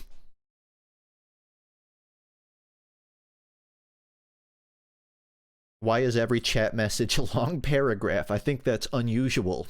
I think my chat is slow enough that I can catch those and read them.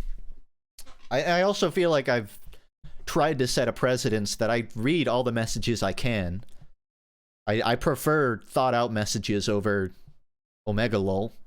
I don't mind if chat's fast, but I don't know. I think it's maybe it gets responded to more than other Twitch chats. People who aren't aware they can curate their comfort are often miserable for reasons they don't understand. Yeah, I think there's definitely truth to that. That's something that I've learned about, like, generational differences with my parents and their parents, is they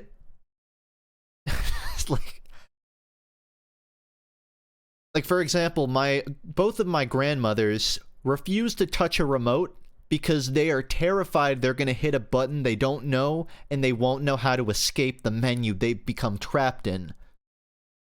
Because to my grandmother, everywhere, the smart TV is just Plato's cave, essentially. And they're terrified looking at anything besides a wolf hand puppet. And if they hit the wrong button, they just get frustrated. I guess that's maybe not the same. That's not exactly what you're saying.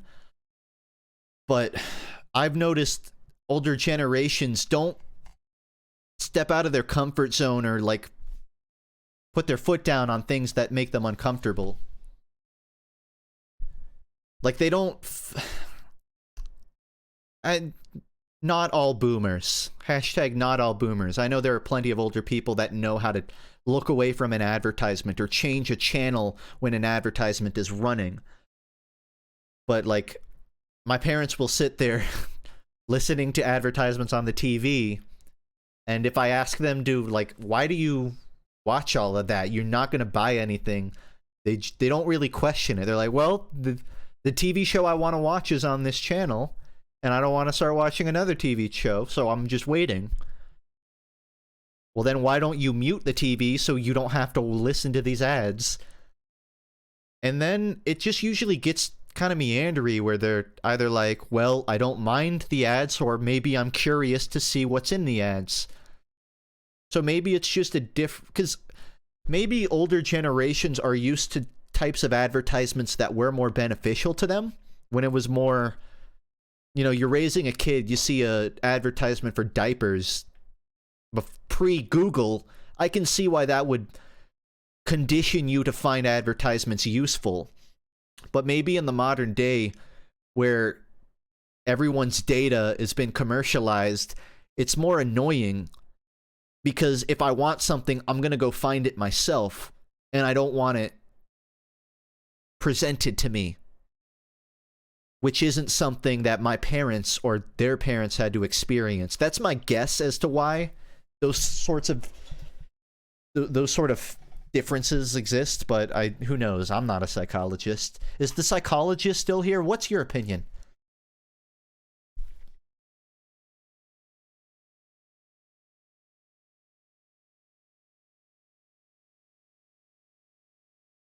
Do you think my parents just have anxiety? I think they just have anxiety. When ads come on, do you mute them? Yeah. You know what? I want to go ahead, give a golf clap to everyone that's actually at my stream right now, because I gotta say, every time I open Twitch and I get a 30-second ad, I just close it. I don't even bother. I've had ad blockers that no longer work. I've gotten new ad blockers that no longer work. And it's gotten to a point where I see one of my friends streaming. Oh, I'll go watch him. I'll pop in 30-second of one of two ads, and I go, you know what? I'm good. I don't need this. I understand I can maybe mute it and go to another tab, but it's almost like the principle of it. Like, you know what? I don't want to wait in line for this. I'm not gonna. So anyone that actually stuck it out to get here, thank you. If there were a way for me to turn that off, I promise I would. There is unfortunately not. The only thing I can do is run mid-rolls, and that will prevent people from getting ads when they click on it. But I don't like doing that. If I ever BRB, maybe I will. But even then, I would rather just shut them off. Which probably doesn't help me with the whole financial end of this. But I don't know. I would rather sit here and beg for subs than make people sit through a 30-second ad any day of the week. I'd rather do neither, but if I had to pick. Anyways, I guess the moral here is if anyone knows a good ad blocker, I have open DMs, and I'm totally not advocating for the ad blocking of Twitch, obviously, but if you have an ad blocker for something else, perhaps unknown websites, then good for you.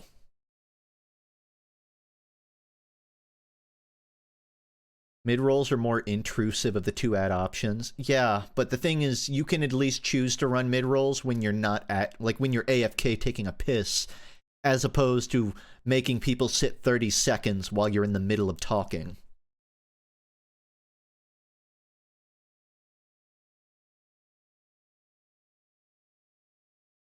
It almost feels...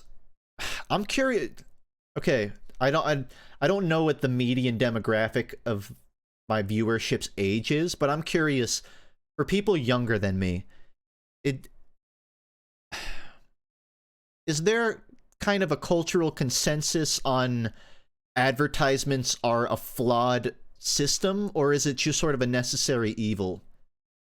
I don't know exactly what question I'm getting at here, but the worse it gets, the more I feel like, man, this is not long-term viable. Like, this is something I would imagine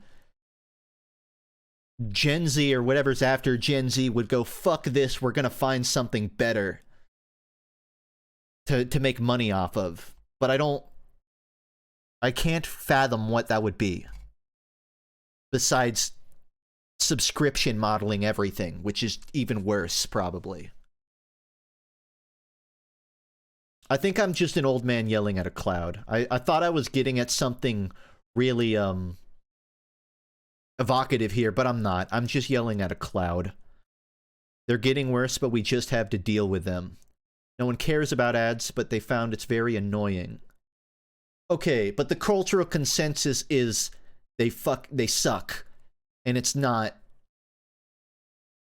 I don't know what the alternative would be. That makes me feel good, I guess. It makes me feel good that it's cemented that there's pushback, because maybe the people making the ads will get a clue at some point and at least try to up their game somehow.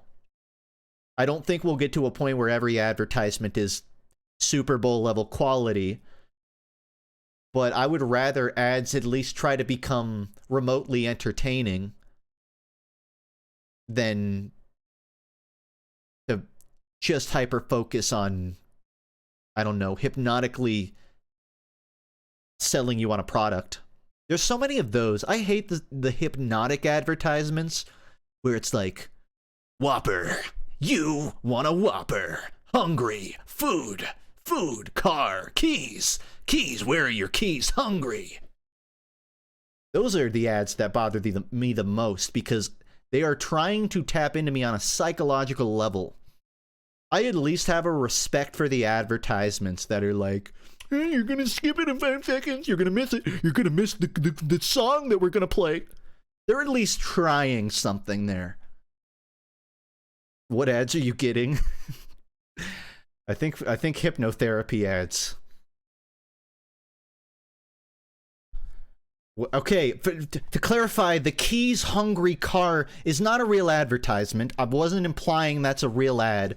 I'm saying there are many ads that have the general vibe of product. You want product, product. And it's mostly food stuff, where they show the food in big bright colors and it spins around and they say the name 4 times. That's very intentional. They're trying to make you hungry. As opposed to just showing a chef like, hey man, we came up with a new Whopper if you want it. If they showed me David in the back of a Burger King, the Burger King chef, David, and he was just like, I made a new burger. I made a new burger if you want to try it. I would be much more interested in that advertisement if it felt remotely organic. Why is he Italian? Because I couldn't fathom what heritage Burger King comes from. He's a king, so a monarch. I guess it wouldn't be Italian. It's me, chef.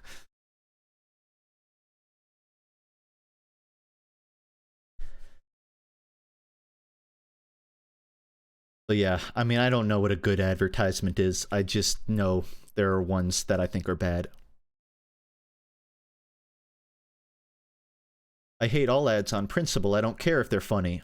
I agree with you, but I'm also speaking devil's advocate with it. If I can do it, I will see as few advertisements in my life. But I'm gonna have to see some eventually.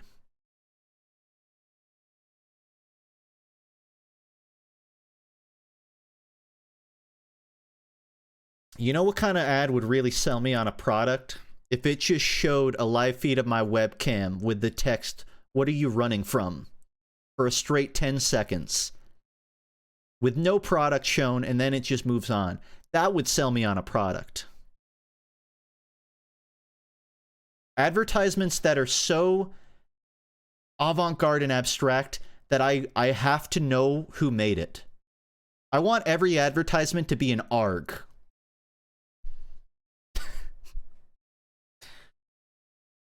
No, it's not going to be home security. It's not going to be some sort of drug. It's going to just be for like a new type of hand sanitizer.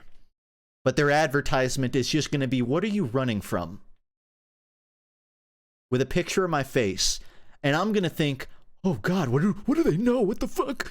And I'm going to look it up. I'm going to Google, "What are you running from?" advertisement. And you know what it's going to do? It's going to send me to the hand sanitizer website, and I'm gonna buy 10 of them because they know something I don't.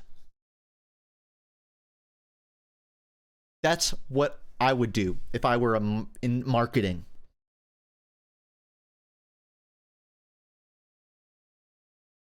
Are you okay? You know, someone out there agrees with my pitch. They're not saying it, but they're out there, and that's enough for me.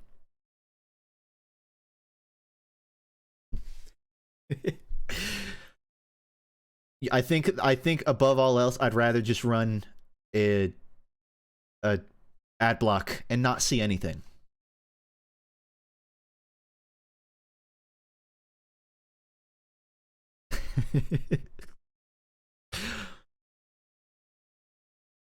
You included one of my Steam reviews in your VR video, and since then I've gotten like 1,000,000 Steam points for it. Oh, I'm happy to hear that. Stream Jeff Rosenstock now. I listened to some of his stuff recently. I vouch. He was doing like folk music most recently, I heard.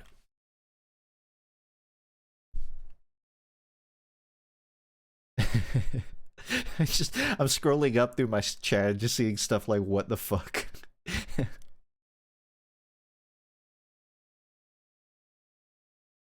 You should watch H Bomber Guy's video on ads called Woke Brands.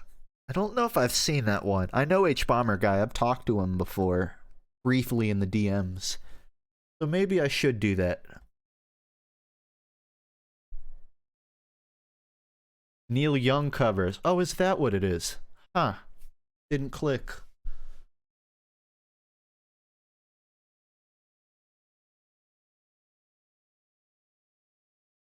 If it was possible to never see another ad in my life, I'd take it. To be free of brainwash, it would be quite nice. It'd be nice, but the world would stop turning if that happened, is really the real thorn in everyone's shoe. Because without advertisements, product doesn't sell, and without product selling, no art gets made. Unless it's a abstract splash of red and blue that some millionaire will pay $8 billion for. But other than that, you're not going to be getting much anime.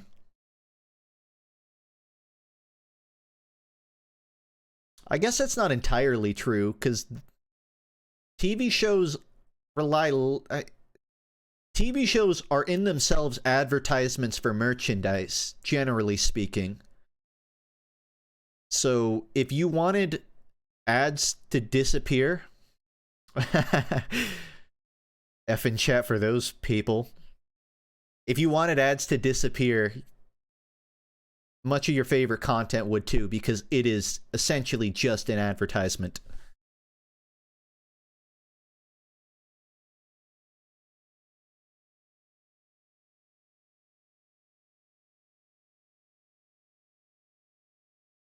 It's cool.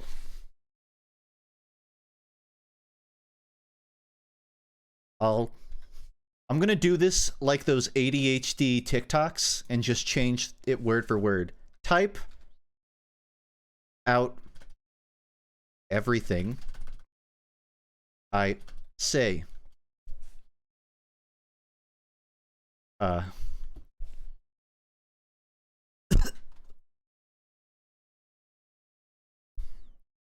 I'm not sure what to say. I wonder what my WPM is. Probably like 94. Yeah. 94 sounds like a good number. The advertisement's probably over now. Sorry, Funk, I can't pay attention to this unless there's a Family Guy clip on top. I saw the most deranged thing of my life. So I don't typically watch shorts or anything unless I'm like looking for a tutorial and it just happens to be a short. But the few times I have just scrolled through like YouTube shorts, I've seen there was this one video I'll never forget. It was one of those like mobile games where you're rolling a ball and you have to click on a bunch of triangles to get rid of them so the ball keeps rolling. And on top of the footage of that game was footage from Family Guy. And about 40 seconds into this very normal ADHD sensory overload video, the game pauses and then Peter Griffin starts commentating on the person playing the game. And he goes, "Hey, you missed a triangle. The triangle right there in the middle of the screen." And then the guy playing the game clicks on one of the triangles, and Peter goes, "No, you clicked the wrong one. It's the one to the left." And it was an actual 2-minute video of the Family Guy clip commentating on the mobile game, and then the creator of it interacting with the Family Guy clip based on what he heard. And it was so many layers drenched in some sort of, I don't know, symbolism, meta-referential art. It was the most brain-numbing, eye-opening thing I've ever seen. And it sounds like it's not real the way I describe it, but it genuinely was. It's one of those things that it sounds like I just have psychosis, and I'm describing something that I thought I saw, but I swear it was a real video. And I need you to believe me and not think I'm crazy. And I don't know. You want a link to it? I don't know how I can get a link to that. What the fuck would I Google for that? Peter Griffin mobile game ad. Yeah, that'll show it.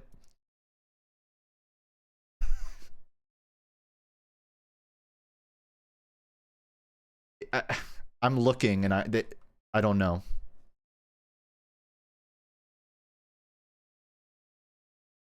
I love you, Lois Pewterschmidt. You can't just marry Quagmire. Of course I want to see if this is it, but I also don't want to subject anyone to watching it. I pulled one up, and it looks like it.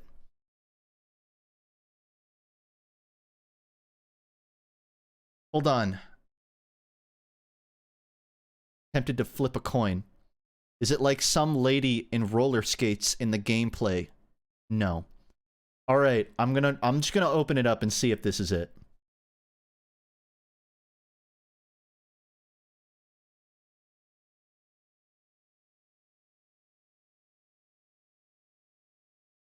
And for anyone who just got here or shows up in the middle of me playing it, please don't think less of me for showing this.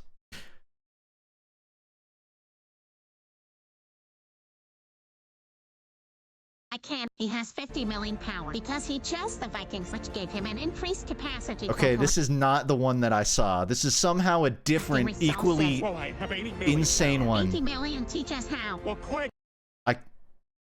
This isn't it. Why, you chose the wrong civilization to begin with. I chose Bitaria because it has... Insane? Not the one that I'm even referring to.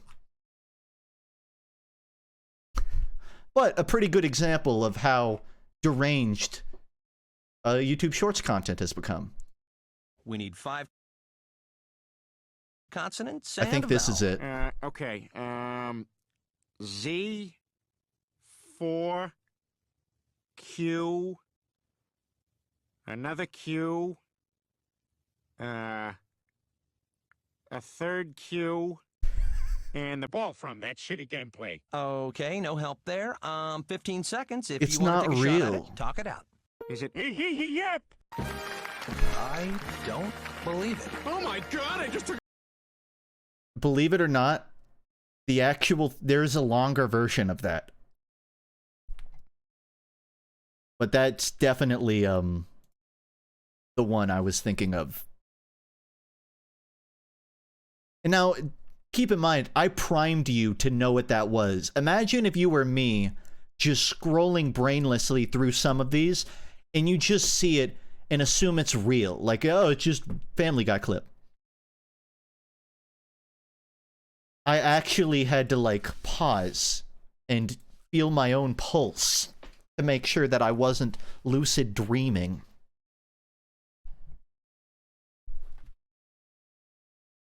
It's the power of AI. I mean, technically. Good night, Pebbles. Thanks. Thank you for the birthday wish.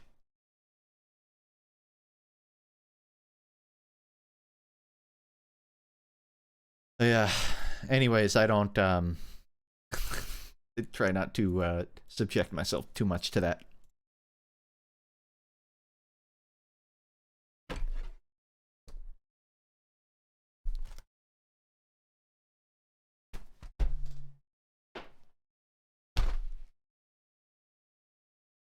I'm pulling out my drawing tablet to see if I can come up with any sort of interesting, fun fact about what I've been working on or something.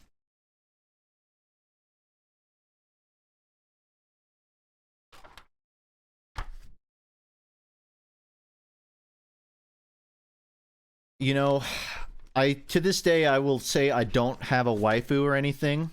I would never go down that path in life, but I have drawn Riza Hawkeye from Full Metal Alchemist 4 different times. And that has to mean something.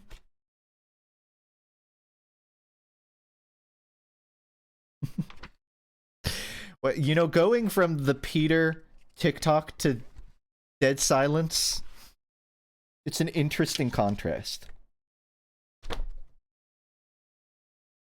Do I have a place I post art? I don't. I post my sketches in my Discord. I have an artwork general where I'll post just, you know, like sketches I'm drawing on, but I don't do like finished work much. If I ever do, I'll post it on Twitter though, probably.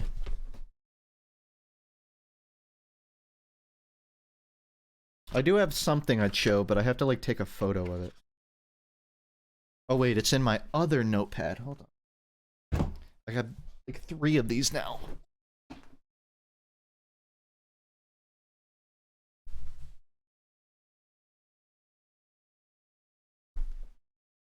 Isn't it nice to have a little silence? It's gotta be. Assuming you don't have your Spotify on full blast right now, in which case, hey, you do you. What are you listening to? Viewer? Don't say what I think you will. How did you know? Well, I'm in your walls, and statistically, it's just pretty likely that someone here is probably taking in 4 different sources of content as we speak. Who in my chat has the record for most screens you're staring at right now? There's got to be someone here staring at like 5 of them. Also, Scorpion Hill by Pup, based. Good taste. Thrashville, also good taste. Boingo Boingo. Alright, alright. Respect. I got 3. We're 3. We got a 3. Do we have 4 monitors? 4 monitors. Anybody out there is going to take 4 monitors? We're looking at 4 monitors here. We're on 3. Gotta get the go. Going once, going twice. 3. I've been at 5 before, but only for a few minutes. 3 sold to the guy who's looking at 3 monitors right now. You need help and a book. You don't need help. You're fine. Maybe you do. I don't know you.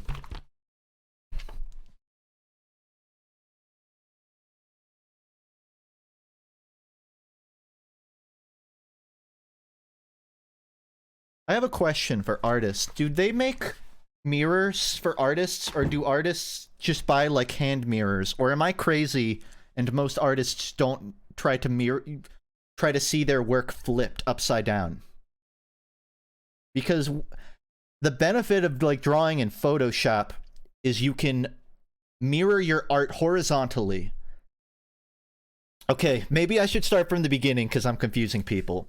So in art, you get so used to looking at the photo that you don't see all of the flaws. But if you mirror it horizontally, that is, you flip the picture. I don't know how else to describe it. If you flip it visually, kind of like you're looking through a mirror, the text on your shirt is backwards, you notice the flaws more because you're seeing it from a different perspective, essentially. And it's really valuable as an artist. I've found it benefits me a lot. The problem is when I'm drawing in a sketchbook, I have to take a photo of it and then flip it. And I've thought, wouldn't it be easier to just hold like a mirror up and then stare at the mirror while holding the sketch at it? So I looked up artist mirrors and they don't exist. And that made me wonder, is that a thing? Or is there no market for that? Or am I sitting on $1 million idea? Because it feels just get a normal mirror. That's probably what I should do. I was just surprised there wasn't like a really specific kind of square hand mirror that people sold. Normal mirrors work? Yeah, but I don't want a full body mirror I have to go walk over to. And I don't want a little small hand what is it, makeup mirror. I wanted a specially handcrafted mirror made for artists. You know how they make gamer chairs that are 4 times as expensive but have RGB lights? I want an artist mirror that is 4 times as expensive, but it has fairy lights around it. Which I guess would also just be a makeup mirror, now that I say that. Take a hand one and just put it down the middle and tilt it. I think that would work. Probably. Anyways, the thing I was trying to pull up a photo of is because I've heard learning realism, it will benefit all forms of art. If you know how to draw a realistic person and anatomy and all that, it can translate to stylized art really well. So I've been learning that. And the thing is, my Bommy model is not very realistic, right? So on the left, I drew what it kind of looks like in Blender, like the 3D model from a front view. Why the no? Why the no? And on the right, I drew what would probably be a more realistic Bommy, which isn't really that much different. It would just be like an indent on the side of the head. It looks like a chin. Well, I did give him a chin, to be fair. Which I thought was interesting. I don't think I would want to, like, make Bommy a realistic model or anything. But it's interesting seeing how stuff like realism can make you look at your art differently. It looks like a weird beard. That's kind of intentional. I've learned that if I angle the framing right, I can make the tail of the hat look like a neck. So in certain scenarios, maybe not these photos, but I could probably have a cool perspective trick. Anyways, just one example. I feel like I kind of understand drawing torsos now. I need to learn how to draw... What is it? I need to get better at drawing joints, like your elbows and knees, because I still haven't totally wrapped my head around that, besides you drawing a little ball. And I need to get better at whatever you call when, as opposed to your hand being stretched out completely, it's going like directly backwards or forwards. Though that perspective can be hard to draw because it's not the same shape. Like if you're reaching a hand out directly at the camera, I feel like I can draw a hand pretty well. Foreshortening, that's it. I need to get better at foreshortening. People complain about hands a lot, but I feel like once you kind of understand, you just draw the palm and then the 3 joints, it clicks. I don't get it first try every time, but it can be fun to draw hands. I also find that animating hands, and just hands in general, can sell a lot on the energy of what you're animating. Like when I animate, it's not in all of my videos, but I try to have the fingers move a lot, because at least for me, there's a pretty noticeable difference of when I'm looking at a character that's just moving their hand, and when I'm looking at a character that's moving their fingers. To me, it's almost like a shortcut for making shit look way more convincingly alive. The downside is it can be a little tedious to do that much finger posing, but it's good. The other thing is eye movement. A lot of, at least like, I know my form of animation is a very low level, intermediate YouTuber level, but a lot of people, they just like draw eyes and they stare at the camera, or they'll look off and then they have 3 states. But eyes naturally kind of move around every 3 seconds, right? You know the 3-second rule where you don't stare at someone for more than 3 seconds? People look around when they talk, when they're thinking, when they're processing. And if you just animate your character having wandering eyes at appropriate times, it conveys a lot of emotion. It conveys the brain processing really well, I've found.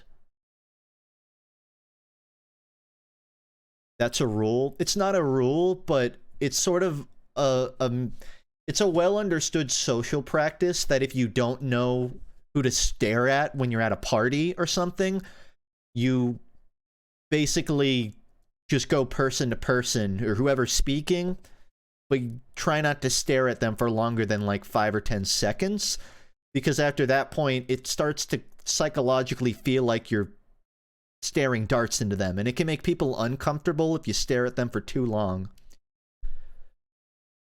Now, I'm gonna say, do whatever you're comfortable with. If you aren't comfortable making eye contact, you don't have to.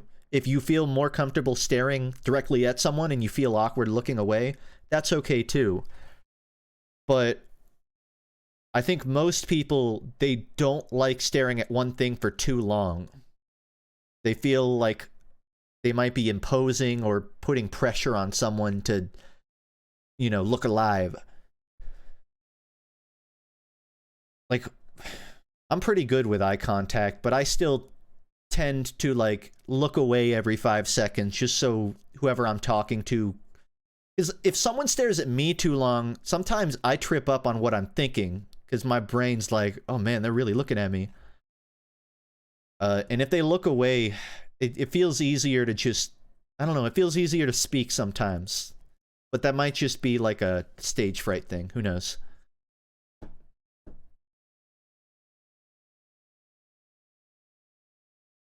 One thing I love about animation and art is you really learn a lot of perfunctory you learn a lot of irrelevant psychological facts about how people move and think and act.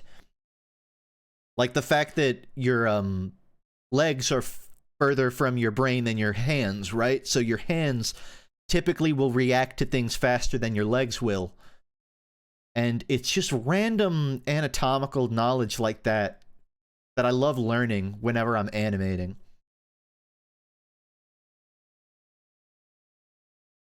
I don't know, maybe you're just insane.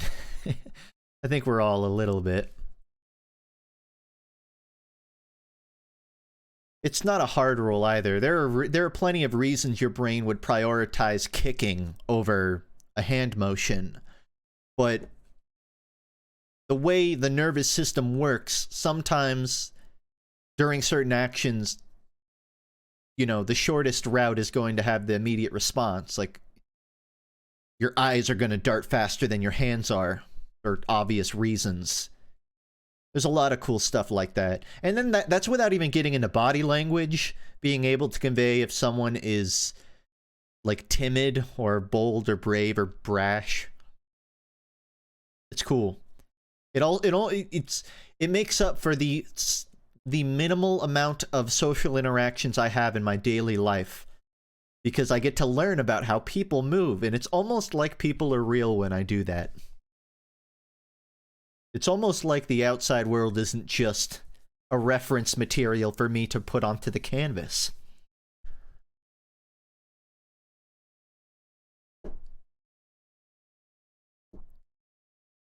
Sometimes I look at people and think weird things like, wow, their skull sure is under their skin.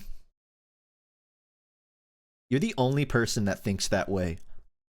That's so weird. You think that people have skulls? Oh my god. I would never. Yeah. I have those moments with myself sometimes where I'm just walking around and I'm like, huh, I'm just a little meat mech. I'm just a little meat mech for the little soul, the soul man behind my eyes. And then I go back and I don't let the intrusive thoughts win. It's crazy to think about, but I feel like if you can, it's not as weird if you're comfortable seeing things as their big picture and not as parts. Like, you can look at a ship and think, wow, it's made of 1,000,000 pieces of wood. That's crazy. But, I mean, it's real. The only thing that defines it as a ship is its utility as a thing that floats and can be stood on. So you can look at someone and think, wow, they have a skull under their head. That's crazy, but... Or I have a skull under my head. But some people get psyched out by that because they just think like, man, we don't understand what we are at all. But I think it's easy to overthink it. I think it's sort of a cool thing that I don't have to get stuck on. Like, the human body is a wonder of 1,000,000 things. Really, the human body is an ecosystem of microorganisms. Like, you have gut bacteria that kind of dictates what you want to eat. You have, probably, I mean, your skin is covered in germs and microorganisms. Definitely does something. I don't know what. I guess eating dead skin. You're covered in stuff that eats off the dead skin. And then there's probably tons of other crazy tiny things on top of us that we just don't know about. Germaphobes can find that creepy, but it's also out of our control and kind of a beauty of nature in a sense. It's not an unnatural thing, it's just what being is. You are a civilization of tiny meat nanomachines. I'm fascinated at where this conversation went, and I don't disagree, although I don't know if they're machines per se. You want to hear something crazy I heard? So I've been watching videos of neuroscientists just talking about cool psychological stuff, answering questions basically. For reasons I don't want to, for research reasons on something I'm writing. And one of them said something that I thought was really interesting.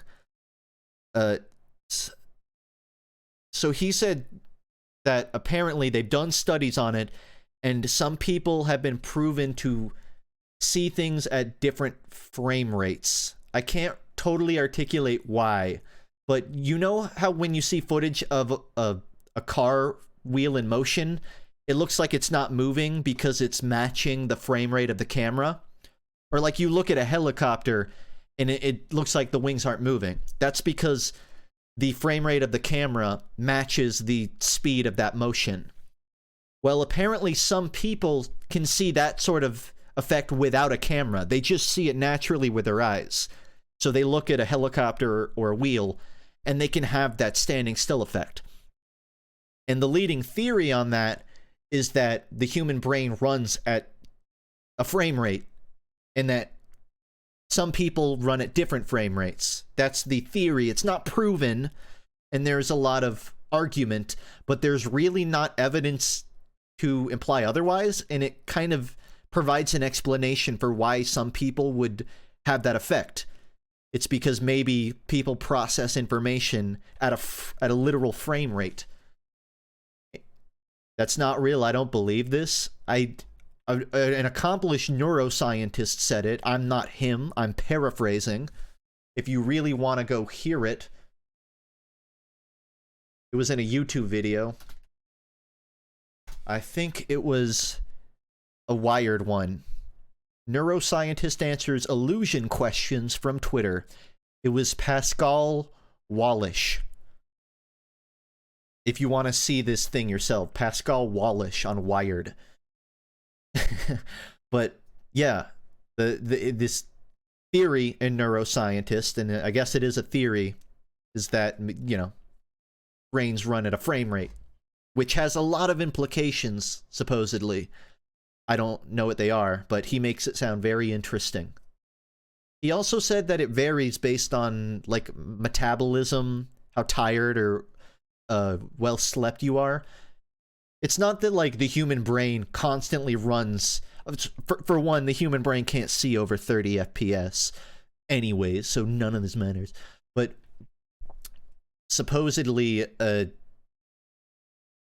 differing times of the day, depending on what you put in your body, it can change.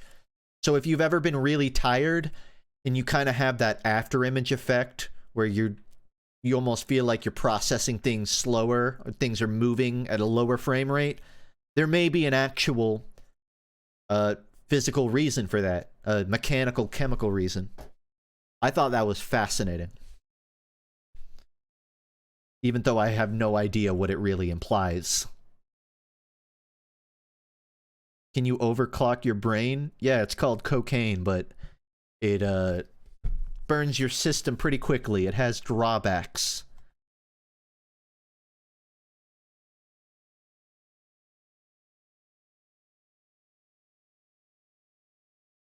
I guess there's a lot of different drugs that could be considered a form of overclocking, but best to not rely on those too much.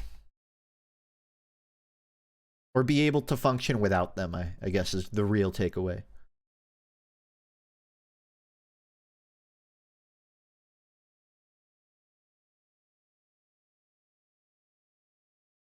Your eyes can track a rotor blade and the same effect happens. I've done that with my ceiling fan. Yeah. But you have to consciously do that. I think they're more referring to some people will naturally see that way. And they probably have to unfocus it. Is it possible to lag?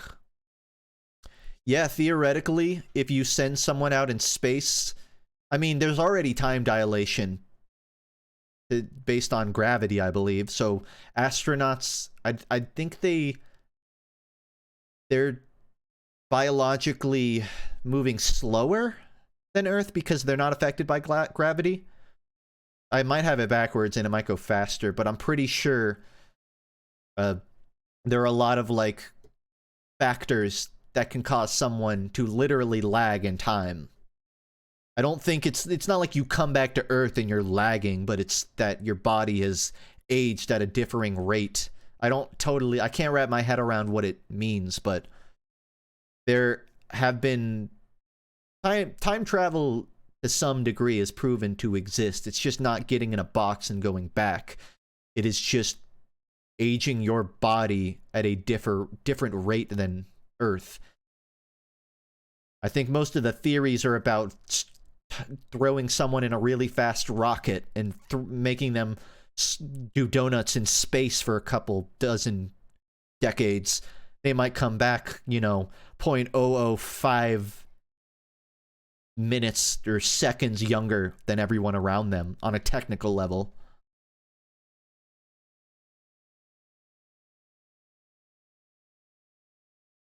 The movie Primer is the best at time travel. I haven't seen Primer. I don't know what my favorite time travel media is. Real world does lag though because the speed of light is infinite, so technically you're looking at objects a very minuscule amount of times in the past. Well, yeah, I mean, if you think about it that way, I mean, we're not seeing the sun or the stars in real time. Those are the light traveling fucking literally light years to reach us, so we're seeing it from the past. Everything we see in the sky is light years behind what is actually occurring at those places.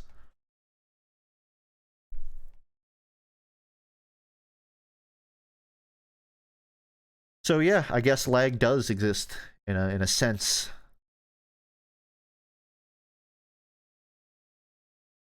If you sent someone in space and made them completely stationary for a few minutes, they would be dead because you put them in deep space.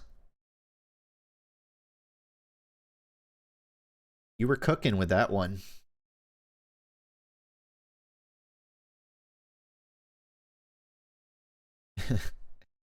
I mean, if you want to get really abstract, some people believe that hallucinogenics are a form of time travel. I'm not one of those people, but there's certainly a lot of interesting interpretations.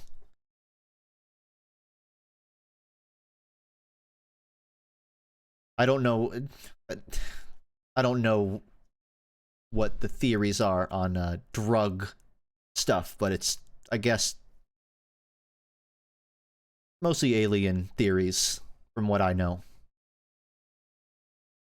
FUNKe, do you think aliens are real? And just hanging out and talking about how crazy light years on a Twitch equivalent. I think somewhere in the universe they do. I don't think they're in contact with us or on conscious influence, but that's a gut feeling. I always thought maybe they're space cows or a microorganism that's wandering about in water. Just sort of very, very early in evolution on some stray planet. I think that form of alien definitely exists. And I'm sad that I don't think we'll ever, like, contact or find those things, but, you know, maybe Mars. As for, like, sentient aliens, my opinions have changed. a lot since I stopped doing drugs. I think from a logistical standpoint, they probably exist. I don't see why multiverse or somewhere way out there's something that can think, even if it's just sort of a mirror of myself, but propagated in a totally different environment, a totally different Earth equivalent. I know the theory that if the universe is infinite, then things happen infinite times, just in different spots of the universe. I think that's a fun idea, but I don't really see the... I don't... There's not a thread to follow. To me, that is a work of fiction that can make for great storytelling, but from a religious or spiritual point of view, there's not much for me to chew on. Like, okay, maybe there is a identical version of me. Would that be an alien, or would that just be the universe recurring on it? Would that just be recursion? I don't know.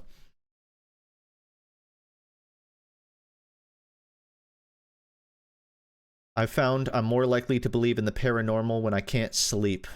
Yeah, I think I mean, your body in different conditions is more willing to view things as external. Or really as like, if something falls over in your room, you're more willing to believe something knocked it over at night than you are in the daytime.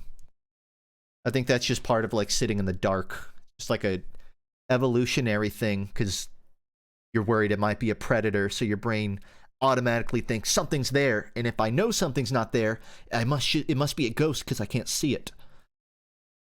I feel like a lot of ghost stories are that. It's our brains kind of making a conclusion because we've been wired to look for predators, and if we can't see them, we rationalize that they must exist beyond our comprehension.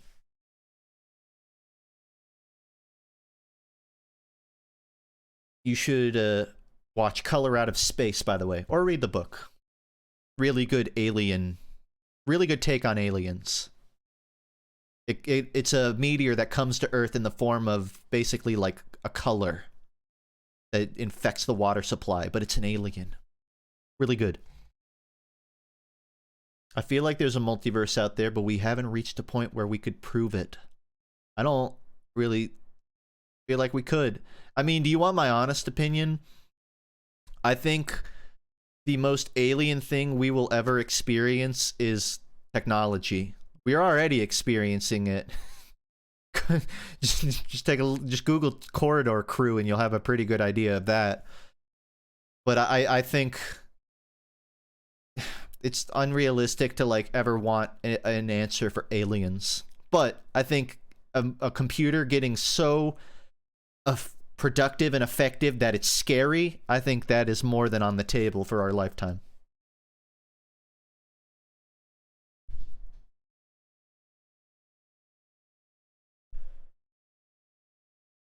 Starfish have no brain but are still alive? I mean, there's millions of things on Earth that have no brain but are alive. Isn't that just what fungi are? Aren't fungi just living things that have no brain? Jellyfish?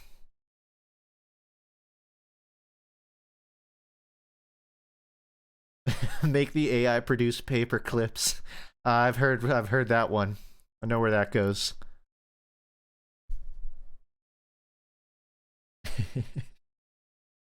If you ever hear me laugh and not explain why, it's because I just read something in chat that makes me giggle, but I don't feel the need to repeat it. So, sorry if I don't ever affirm you by making it known I laughed at you, but you guys make me laugh sometimes. I once had a demon voice talk to me through a TV when I was sleep deprived. Oh god. You know, the creepiest thing I've experienced is like sleep paralysis, where you wake up and your own body jump scares you with what feels like a demon. The best way I can describe it is like I open my eyes, my entire body feels either nothing at all or pins and needles, and I can't move it. And then everything just goes red, and I see like You ever played a cliche indie game where they have the close-up of a human eye totally wide? You ever fought Flowey in Undertale? I just saw those eyes just flashing in front of me during sleep paralysis. That is fucking terrifying. That's the kind of thing that would make me think demons exist. That's the reason early humanity probably is so convinced that there's fucking angels and devils. Is they woke up too fast one night and they jump scared themselves.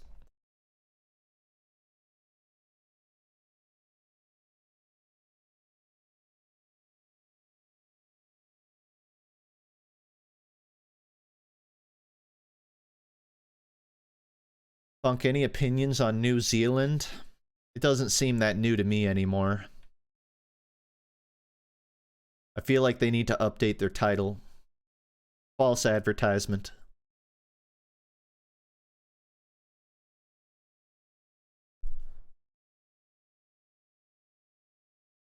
You guys want to hear a fun fact about light that I learned? Someone mentioned the speed of light earlier, and I forgot to mention this. No? Oh, okay. So about New Zealand. I got nothing.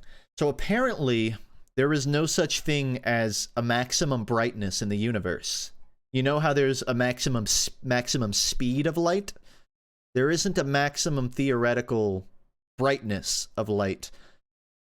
The thing is, it's not really comprehensible because one, we are biologically not wired to see beyond a certain brightness. Like you're blind, you're flash blinged after a certain point. You're just staring at the sun. And I think after a certain point, I read some kind of explanation that I'm not smart enough to repeat. But it's like after a certain point, the photons will start scattering faster than they stay together. But in theory, there's really nothing stopping a light from just growing forever. Which I guess is really what the sun is in our little square of the universe. It's just a light that just kept on growing. Is my Reddit account FUNKe alt? Yeah, it is. So I had a Reddit account because someone, I was like calling a cat. Someone made a FUNKe subreddit, and I wanted to be able to like moderate it if I needed to. So I had one called FUNKe Pills, and then I forgot the password, so I made FUNKe alt. So yeah, that is mine. I only really use it to respond to questions, but that Reddit doesn't really get used much, so more in the Discord. Are waves real, or do particles sometimes just make wave formations? What do you mean? Like the actual wave of light? That's a good question. I mean, I don't know. I don't know how to answer that. I could bullshit some answer with buzzwords like oscillation, but I don't know. I would think waves are real in that they exist. There might be more under the hood than we understand. But the very phenomenon of a wave is definitely real. That's what color is. Each color is a different wave of light. I'm still fucking mad that pink isn't a real color. Apparently. But yeah, it's real. I can't explain pink to everybody. If you really want to know, you gotta Google it. But basically, magenta and pink are the absence of a wavelength, I guess, whereas every other color has a very specific frequency. Whereas pink is like the absence of frequency. I don't have the best explanation, but for whatever reason, there isn't like. Pink is just how the human eye approximates the difference between red and purple, or red and blue. Because light waves don't go in a circle, right? It doesn't go from no wavelength to top wavelength, right? It's a straight line. I think It's not a circle. So if you curve the circle and you overlap the slow one with the fast one, I guess you end up with pink.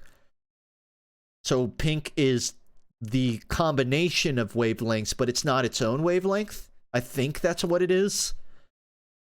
But I can't speak with confidence. All I know is there's something different about that range of color from the rest of them.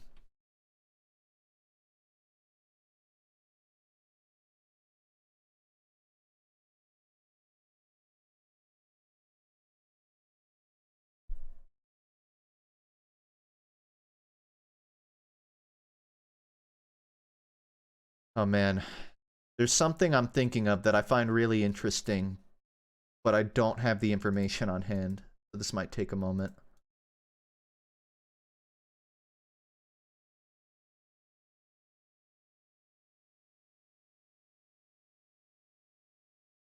Alright, I'm just gonna try and give you my terrible streamer explanation of this, and if one of you knows what I'm talking about, please step in so I don't look like an idiot.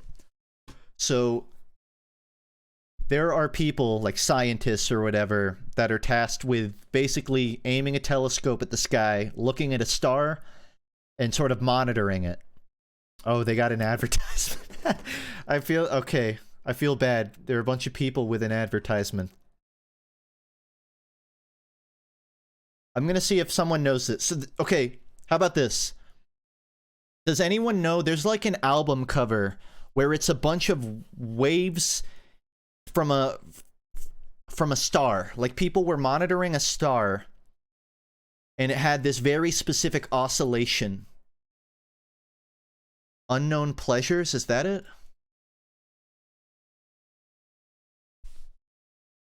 I think that's it. I think you just fucking saved me so much time. Thank you.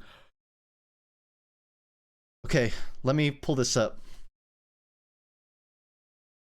Alright, enjoy this moment of silence, everyone. I'm going to actually, like, proofread my mouth before speaking.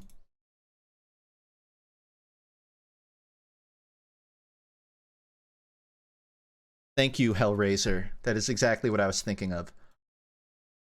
Okay, so this is an album cover from Joy Division. The band Joy Division, Unknown Pleasures. The album isn't important. This is just a very iconic image. And what this image is the pulsar from a star. So there were these people that were watching a very specific star, right? And they were monitoring the graph of the light that they saw. And it seemed to oscillate at a very repetitive motion, like a pattern, a rhythmic pattern. And when it first happened, they made a joke of like, oh, maybe it's aliens, because like what stars don't normally do that. They're usually a bit more random and not rhythmic. It was a joke. They weren't being serious. What it turns out, I guess, like it had a moon or something, and so there was it would rotate and block this light in a very rhythmic, predictable pattern, which caused this. But it was yeah, it was nicknamed Little Green Men because of the joke that maybe it was aliens. Maybe aliens were broadcasting a signal and they were doing it rhythmically so people could pick it up. Stars don't have moons. Okay, well, it was something else then. I was thinking of a planet for some reason, but I don't have the full explanation. If you're really curious, just look up. It's pretty easy to Google. Just PSRB1919 plus 21. Just look up Unknown Pleasures album cover if you want to like find out the details on this. But it was a pulsar star that they monitored. They made a joke that maybe it was aliens, but it wasn't. That's a pretty fun, interesting space story, even though it didn't end up being aliens.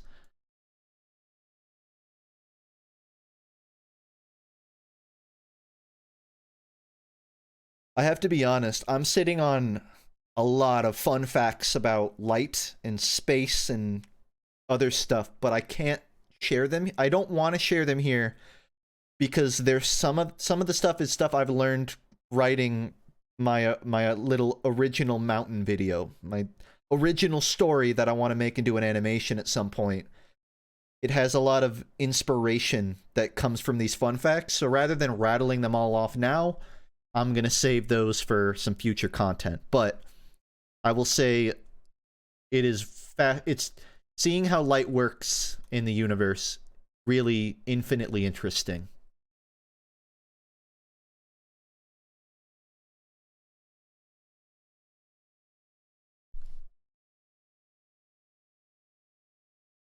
Did you enjoy your birthday animation we did in the Grotto VC? It actually humbled my heart.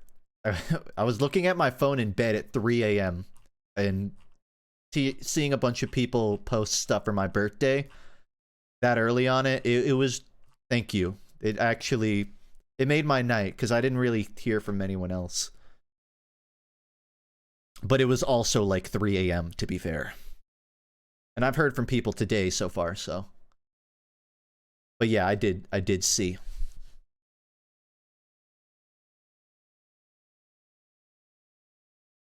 Fun fact about light, we can't prove the one-way speed of light is finite. For all we know, light moves a finite speed one way and bounces back instantaneously.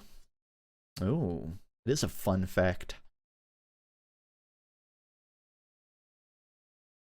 Actually, it was an alien, my friend Joe. Joe says hi. Oh. Joe is probably owed a lot of money for that album cover then, because they've been intercepting his signals.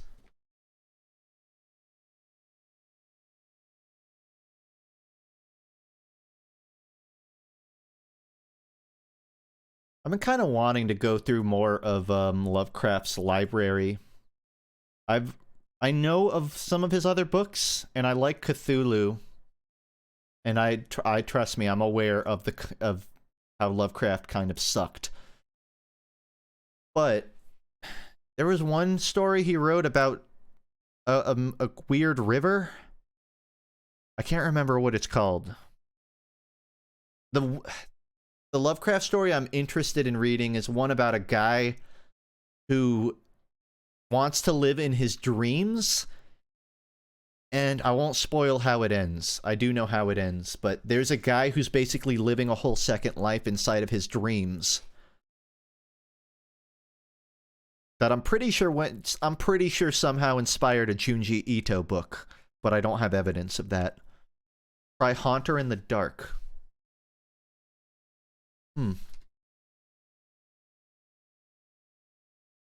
Lovecraft. What's it called? I'm not totally sure. TBH.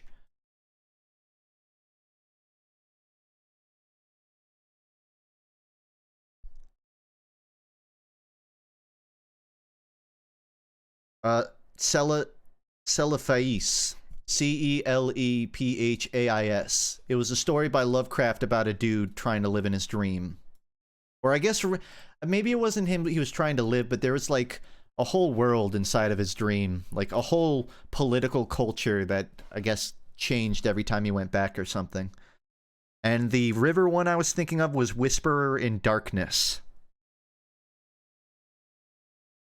Haunter in the Dark I have not read into, though.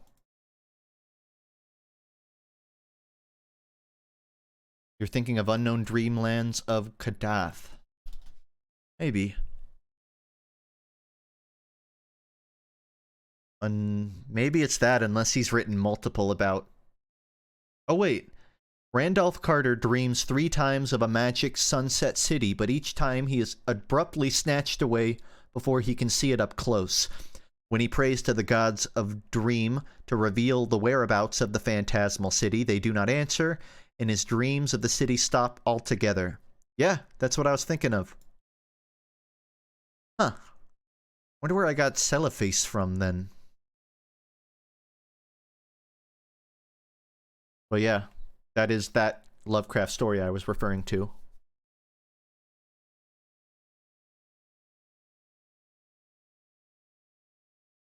Do I listen to Ball D?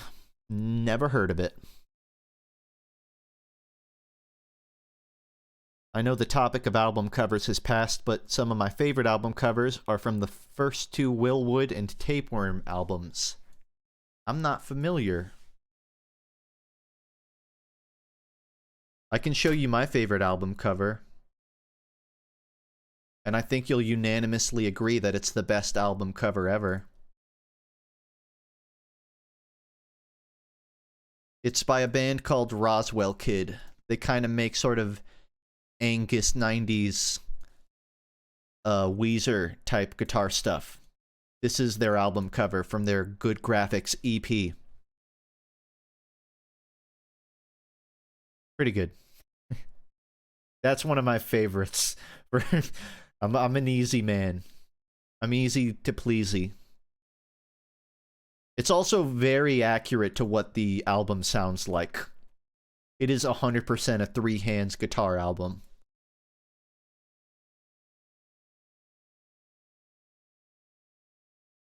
Blue Album? Blue Album's iconic. I don't know if I'd call it one of my favorites, though. It's good. There are some album covers I like, but they're from albums I don't really care that much about, so I don't remember what they're from. This one was Good Graphics by Roswell Kid, the three hands guitar, if you're curious. Roswell Kid. One of my favorite bands. And one of my favorite, luckily one of the indie bands I follow that are actually still together. Most of them have disbanded by now, but they've stuck through.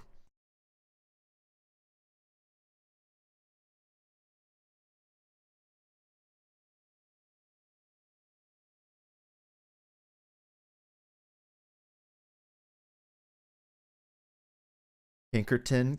Yeah, but I felt like that one was obvious enough. I didn't need to say it.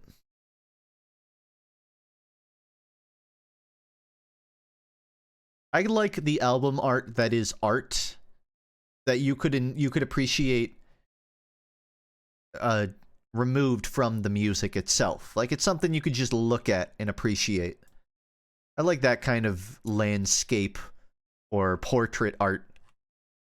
I'm not as into the four guys standing in front of a blue screen. I'm into that, but for a different reason, I should say.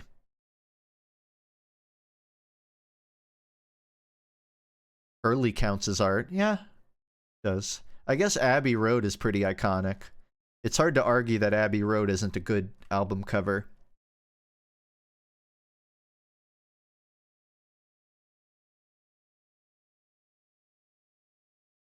Would you join a band at this state of your life? Oh man, I welcome it. Okay, I'll get more into that, but before, last thing on the album covers, I want to say my favorite Weezer album cover, if you exclude Pinkerton, I think is OK Human. I feel like that was just, it was so perfect for the vibe. One of their cool, and they have some pretty good album covers throughout their discography, but OK Human was like my favorite behind Pinkerton. Anyways, the band thing, I actually kind of want to find a situation where I can end up in a band. The thing is, I am a recluse that animates and works on YouTube stuff all day, so I don't have a lot of opportunities for that. And I know where I could go to try and meet those people. I didn't go to college or anything, so I didn't really have those opportunities as much. I think there's a non-zero scenario where I meet the right people to jam out with. I would like to make a band. There's music that I want to make. I want to produce full stuff. It's just the music I want to make isn't me recording myself playing 5 instruments. It's me jamming with a bunch of people, giving it their own twist. I don't want to have to learn drums and play bass. Also, I can do the jazz guitar that I want to learn how to, the math rock I want to be able to play. I want to play with other people. I'm not gonna I don't want to just find people and hire them to be my band, you know? I want to right place, right time. Bands are like relationships, you know? You can't force it. You have to, sometimes the timing's got to be right. there's nothing wrong with like, man, I want to be in a band, so you recruit one or you find people. That's just not what I'm trying to do. I feel like I need to get some more hobbies, go like take some art classes or improv, and talk to people. And maybe if I meet a few musicians, I would totally do it. The thing is, like, all of my friends, it's not that I don't have friends or musician friends, but they all live in different states. So all the people I know that play music, they either live different country or they're in West Coast or something. So there are very few people in Georgia I know that really fall into that threshold of people I know that are also musicians. I think it'd be fun. I feel like if I were in a band, I would want it to just kind of be a jam band. Like, I have a lot of ideas sitting around I'd like to produce, like, work, like, get beyond just the sketching or noodling phase and actually make a full thing. But, again, I have other priorities, so yeah, it could happen. Don't know when. What kind of albums would you make? When I first started really practicing guitar, I thought I wanted to make more power pop rock Weezer-y stuff. But at this point, I've started gravitating more towards I like the technical side of writing. It's not that I don't like writing lyrics that are very personal, but the fun in music to me is writing a chord progression where every instrument is doing more than just supporting. Because with a lot of those, like, Weezer, I don't want to keep bringing up Weezer. With a lot of, like, modern rock, you kind of just have a lot of the instruments marching on a, what is some kind of very typical chord progression, and then you put all the spotlight on the vocals. But I kind of like the music where it's a bit of math rock, a bit of jazz, a bit of psychedelic. I like the technical noodling with a mix of catchy vocals. But I mean, I don't know what I would want to make. The music I want to be able to make is just jam music, kind of thing you could play in a little bar and have fun. I'm not trying to make like electronic or pop or radio music. I just want to I want to play stuff that's fun and a little challenging, but not so challenging that I have to dedicate my life to it. That kind of thing.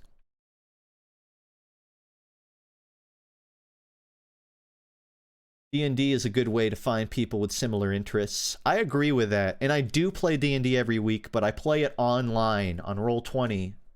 So that that one is it's tough. There is a there's a game shop up the road from me, and they do D&D. The problem is they run D&D the same night my current campaign plays. So I want to sign up, but I couldn't because it's conflicting on my schedule. But I'm definitely trying to find an in-person party to play D&D with. Actually, my friend told me recently that she found the Avatar role-playing game. So they made a tabletop Avatar: The Last Airbender, which is sort of a D&D light, an equivalent in a sense. But I couldn't buy one because they ran out. Apparently, they're stocking stores now.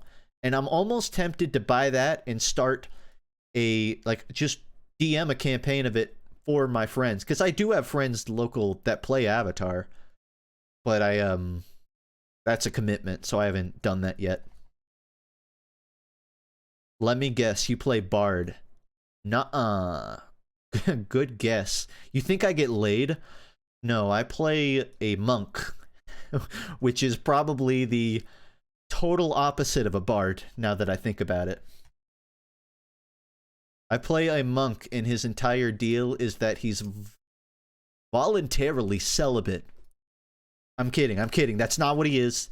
That's not the kind of monk he is. That was a joke. He is like a glass half empty kind of monk. Like a yin yang kind of monk. But yeah, that's what I play. I played Monk because I wanted to do something simple after playing Druid, but I kind of want to play something a bit more intense whenever I do my next character. I'd like to do like an Artificer, or I don't know. I could my fallback is a Paladin because I haven't really played a tank yet, and I think that'd be fun. Funky monkey. Funky monk.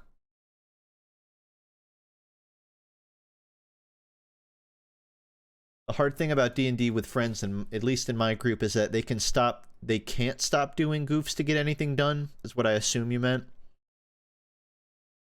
Yeah. My party is really well balanced in that a quarter of us are there to be funny, a quarter of us are there to metagame, and a quarter of us are kind of there for anything. I would actually say we're all a little bit of everything. I have a really good group where everyone wants to both be funny and not min-max, but strategize. I think min-maxing can be fun, but like my players are educated in their numbers and what they're fighting, but we aren't building all our characters to synergize. We're just playing what we want to. And it's really fun. I think the most fun D&D I've had is with a party that isn't purely trying to metagame or get shit done. Like when I first started D&D, sometimes you have... In my first D&D campaign, I don't mind it. Someone left that campaign because we were having a lot of downtime of just having fun, and we weren't really metagaming or trying to win or get to big encounters. And a lot of our combat encounters, I would actually talk them out of fighting because my guy was just this old, nice guy that didn't want to fight anyone. And someone in our party wasn't there for that, which is fine. So they pulled out, and the campaign kind of fizzled after that. But in my current campaign, we've had sessions where everyone is just goofing around. We're not progressing the plot. Currently in my D&D campaign, we are literally house sitting. Every session, we are sitting in a house waiting for people to show up to kill them, or to at least stop them from taking the house.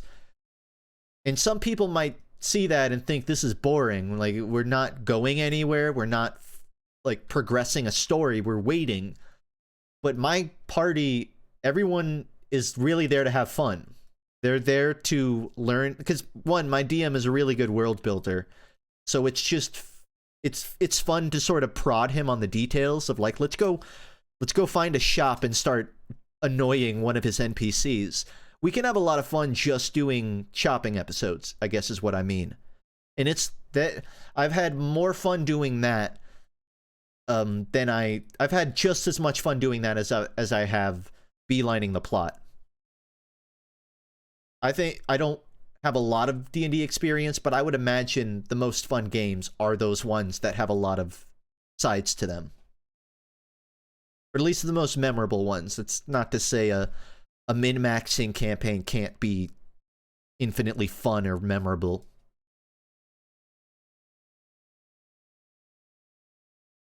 D&D's fun when it's in between taking it seriously and getting nothing done. Yeah, I think it feels more real that way when you've let your characters just act like themselves in a non-combat environment.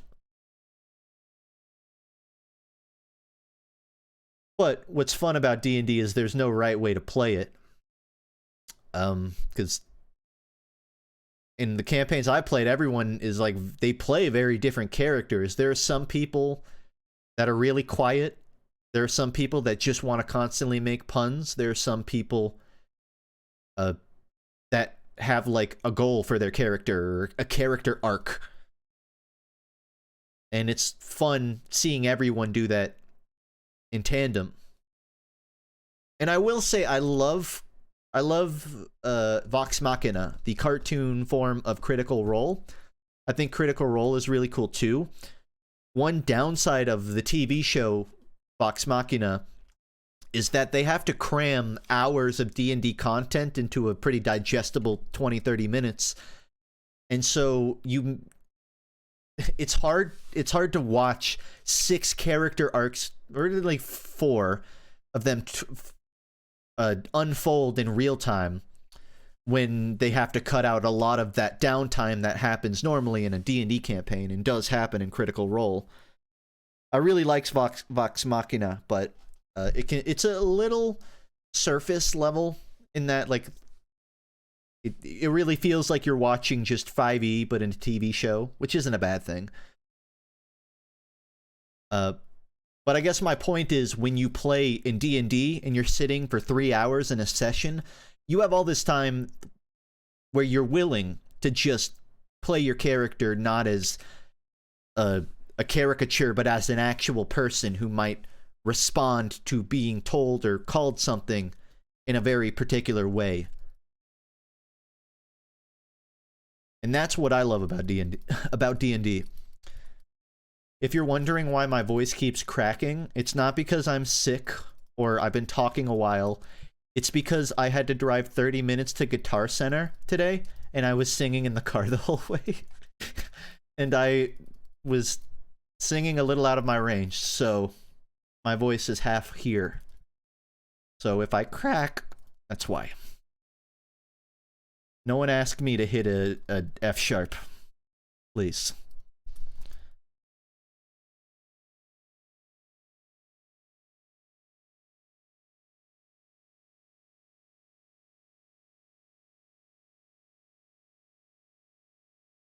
What songs? I don't want to answer that because I feel like, you know, when you play The Walking Dead and it says Joel will remember that, I feel like chat will remember that, will appear if it shows a.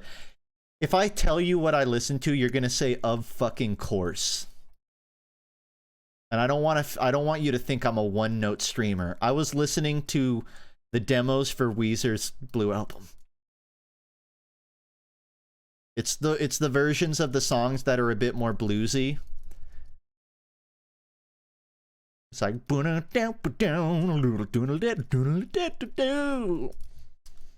and I was trying to hit the flood.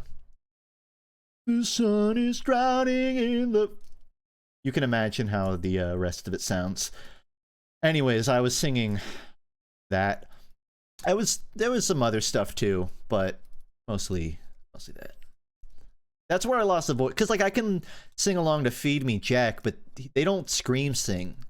Sven and Robert would always sing in their like head voice, at room noise level. There are some bands that just sing louder than others, and I was singing the loud bands.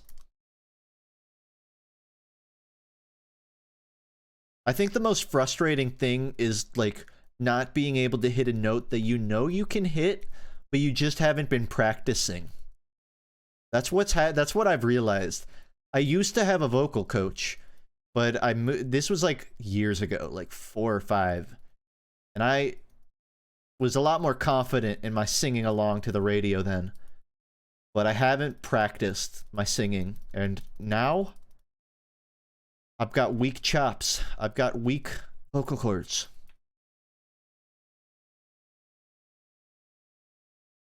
Tally Hall? Not today, but I do sing Tally Hall in the car sometimes.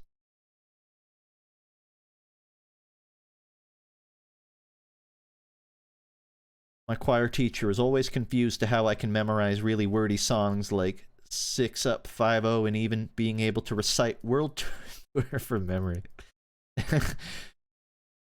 Yeah, I mean, I think sometimes a song is catchy enough that it sticks in your brain. Maybe I manage a miniature moment to measure the men in my head if I got it, but I don't care enough to find out who's right or wrong. I've got a couple like that where I just know the entire song inexplicably.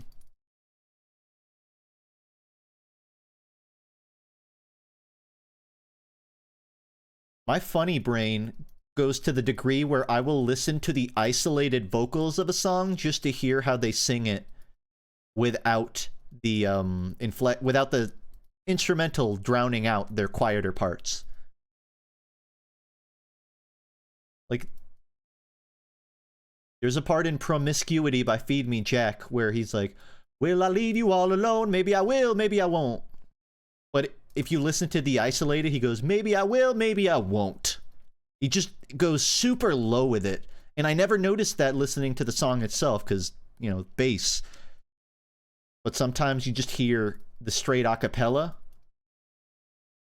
And it changes your view on the song.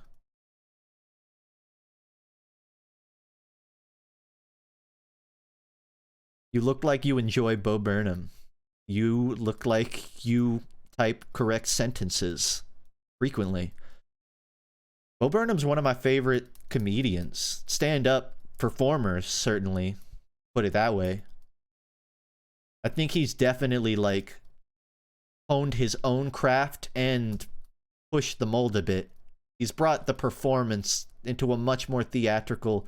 It's rare you see stand-up comedians that apply a theatrical background to their work. And I think he used that to his advantage. Hakan says, Inside was cringe, not gonna lie. I liked it. I think there were great high points on Inside. I think, obviously, there are some parts of it that are a bit...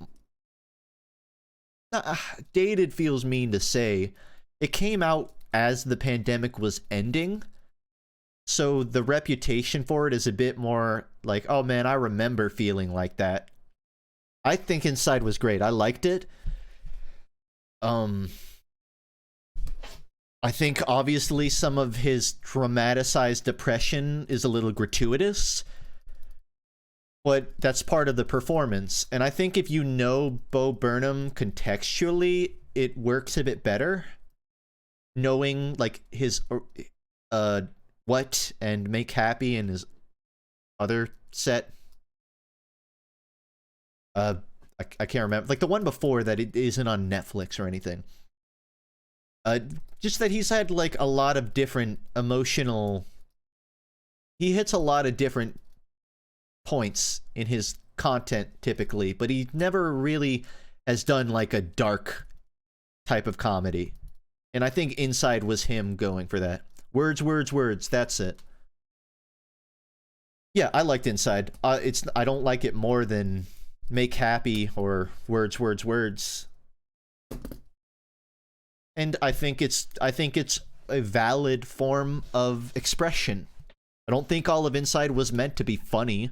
I think some of it was meant to just be him expressing a frustration. Anyways, yeah, I like Bo Burnham.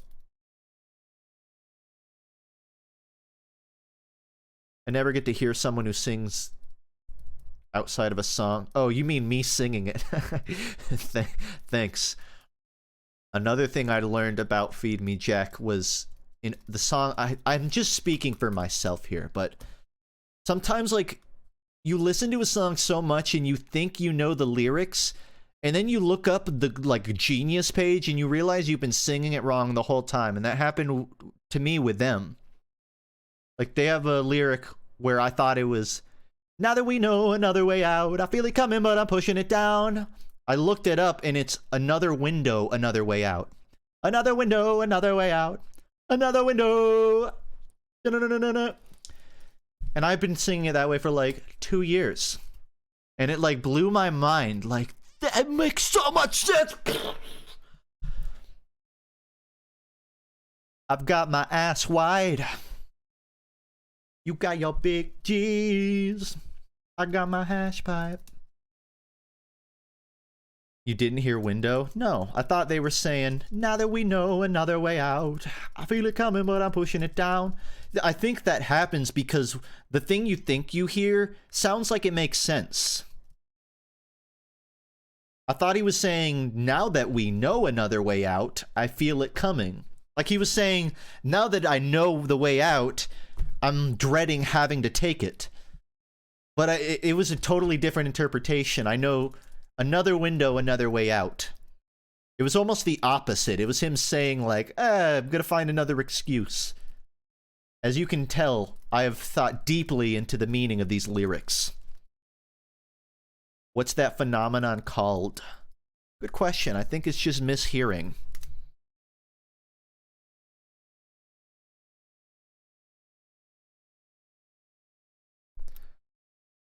Mondegren? Mondegren?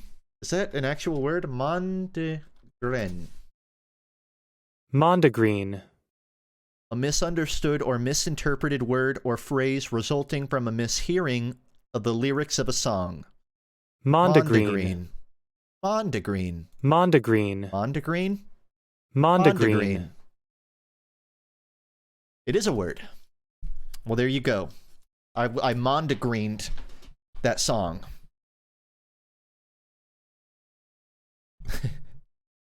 It sounds like it'd be easier to just say you misheard it, but I guess it's nice to have words for stuff. I feel even sillier now that apparently everyone else heard window and I didn't. There's another Weezer lyric that I feel like people don't totally know in Foolish Father. It's the part where he goes falsetto, and I'm not even going to try and replicate it. But he goes like, these nucleotides are paired up in a strand. How comical, this stuff that makes a man. Okay, I guess it is definitively nucleotides. There was a Weezer song, when it came out, no one really knew what the lyric was. But I'm wrong, and people know it now. It doesn't sound like it should be the word. Yeah, well, the thing is, he's singing it in such a specific way, it's kind of hard to tell. Like, maybe he's saying nuclear tides? I don't know. I thought it was dick cheese. That would have been a much better Weezer lyric than most of Green's Weezer lyrics. Or normal lyrics.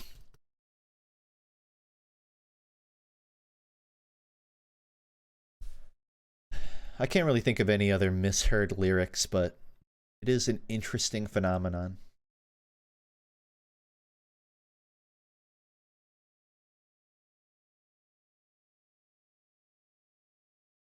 Trying to think of other musical fun facts that I can just torpedo.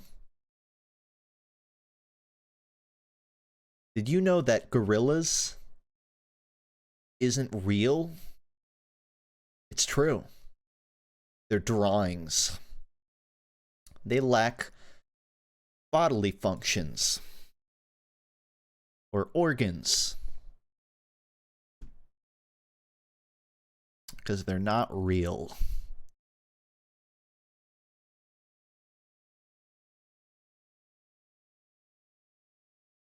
Did you know that the White Stripes was just two people? It wasn't a band, it was just two people. It's real. Look it up. That one is true, but it's also a fact that I feel like everyone probably knows already.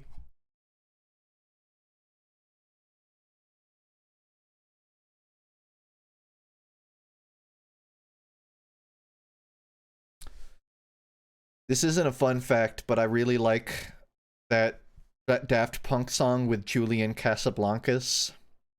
I wanna never be alone again. I don't wanna never a day. So I chain myself to a friend. I can't remember what it's called. Instant Crush? I really like Instant Crush. I guess the fun fact there is if you didn't know, Julia Casablancas is in The Strokes and The Voids and a million other bands. He's a really important artist. So if you just knew him as that Daft Punk guy, oh. I mean, that really goes for everyone on Daft Punk collaborations. I got Pharrell Williams, but it took me a while to realize who Julian Casablancas was, because I just knew The Strokes.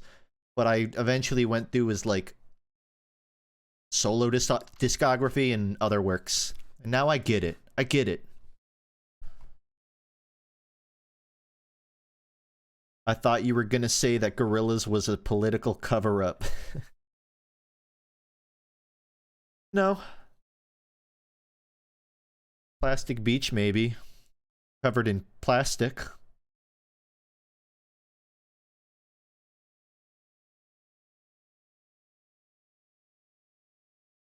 Darkened wit on your high horse spewing bullshit. Yeah. Oh, you... Her Sailing Ocean. I didn't have that Mondo Green, but I can see where you got that from. That mishearing of a lyric.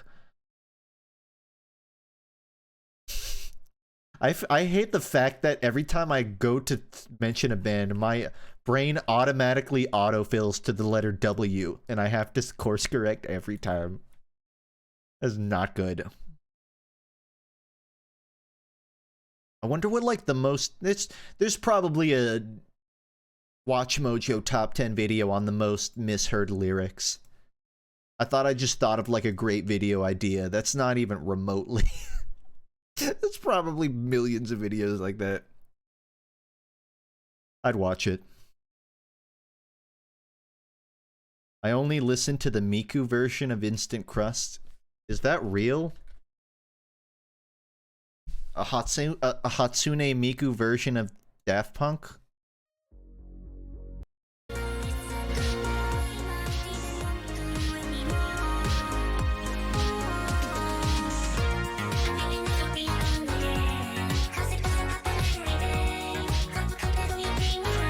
That's actually pretty good.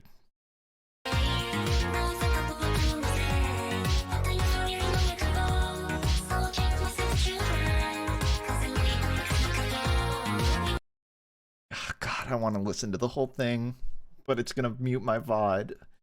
Man, I miss him. I miss Daft Punk.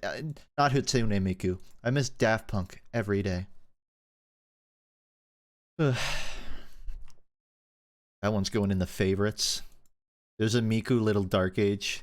That makes sense.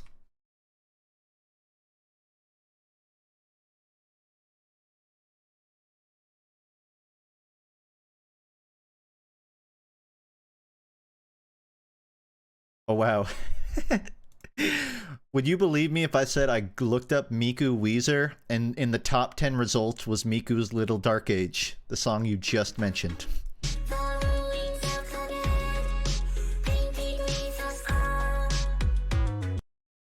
Even YouTube knows how to autocorrect my brain.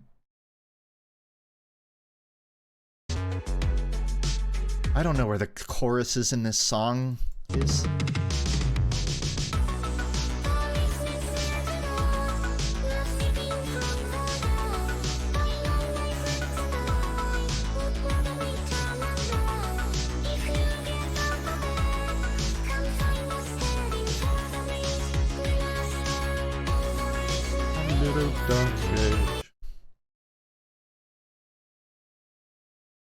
It's honestly testament to how talented the people making these remixes are, that these Miku covers are just as enjoyable as the source material a lot of the time, but in a different way.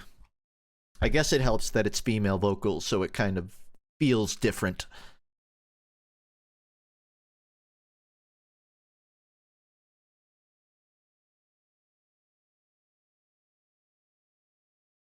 I can't remember what song it was, but I was watching a video on how the Beatles made, I think it was Sgt. Pepper's, and there's some song where if you listen closely enough, you can hear one of the members of the band yell out, "Fucking hell!" in the background because they fuck up a chord. I can't remember which one it is, but there's a lot of cool little flubs in albums that you just don't catch when you first listen to them.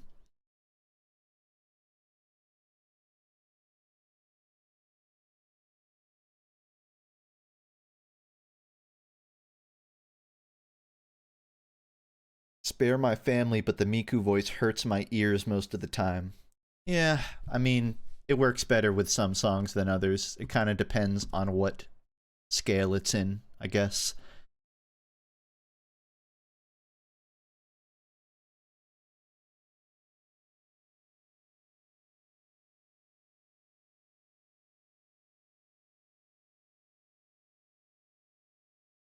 Does MGMT put out anything new recently? 11-11-11. When did this come out? Last year? I have not listened to this. The band that made that, The Little Dark Age. Also, the album Little Dark Age is great, but I haven't listened to them in a while. What do I think of Counter-Strike 2? I don't think of it. But I did hear the news that there were supposed leaks and unofficial confirmations that Valve was going to ship a Source 2 update to Counter-Strike Global Offensive. I'm curious what they're going to do, if they're going to... I assume they're going to update the CSGO client, but do it kind of like they did for Dota with the Dota Reborn stuff. Like they're going to migrate it slowly over time. I never really liked CS. I liked CSGO, but it wasn't my kind of tempo. Same with Valorant. I think it's cool, but is it really going to be different? I know they're going to up the tick rate of servers to 128 because Valorant has that, and CSGO is like, what, 64? Which is just how often the server updates per second. And that's probably the biggest takeaway. I don't know what other balance changes or graphical changes are going to happen. It's nice, but, like... I'm not waiting with bated breaths to play DE Dust with better lighting. Is MGMT good? Yeah. Don't let the overplayedness of it in clubs and radio throw you off. MGMT has some pretty good bangers off it. If you're into electronic, whatever other genre you want to call them. It's good. Dust got removed from CSGO comp map pool. I did not know that, but also I could just queue casual. It's not like Dust got removed from the game. Thanks, Lucas.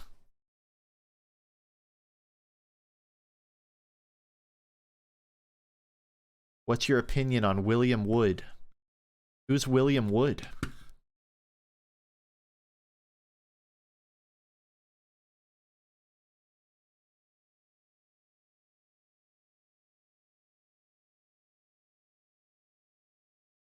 Will Wood?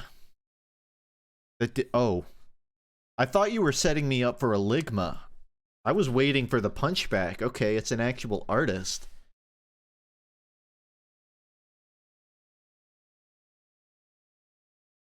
I thought you were gonna say like Will Wood fit in your mouth. But no, I'll look them up.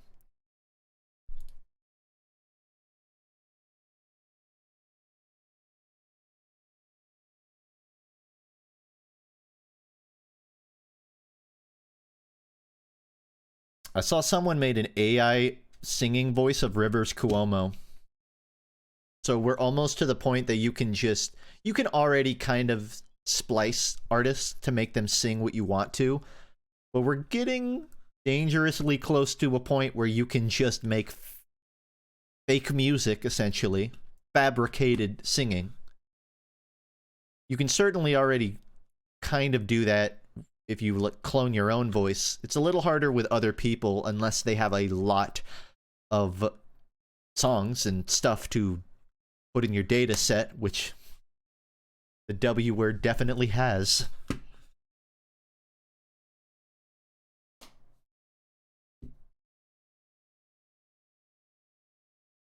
Yeah, like Eminem.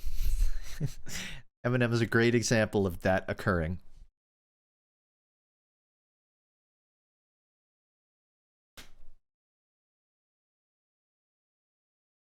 See the boobing interview?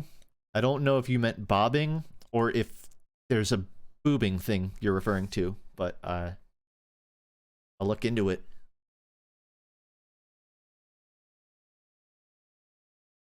Have you seen Shawty Got Low by the Beach Boys? No, but I've heard Apple Bottom Jeans by the Beach Boys.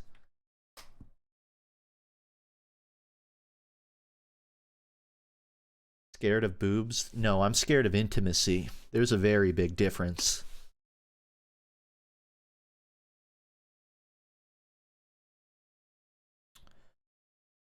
All right, I'll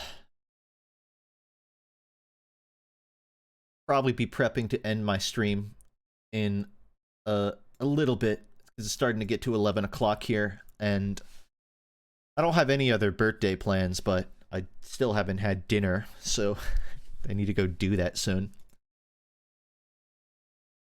How do you feel about the fact you've influenced and, created a whole genre of YouTube essays?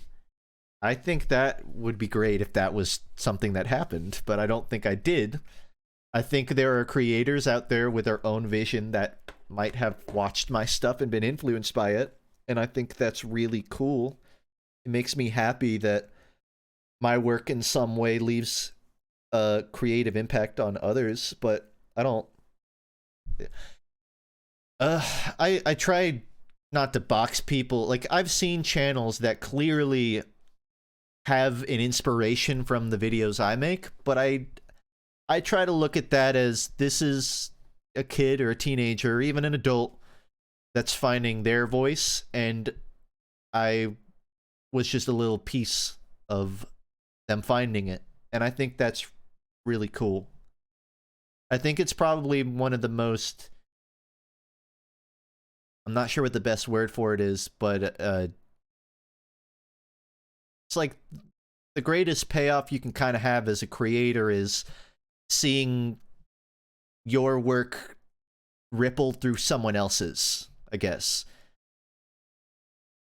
Like when I make a video and someone else does something with a similar structure, that makes me feel like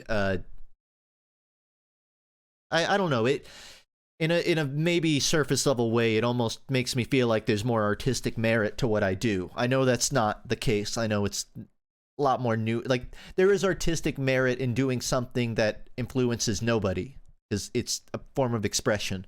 But I think it is a hit of cathartic, narcissistic dopamine, and also just sort of human connection to know, like, wow, this other person kind of sees the world how I do. It makes me, maybe a nicer way to put it is, it makes me feel a little less alone in how I look at stuff.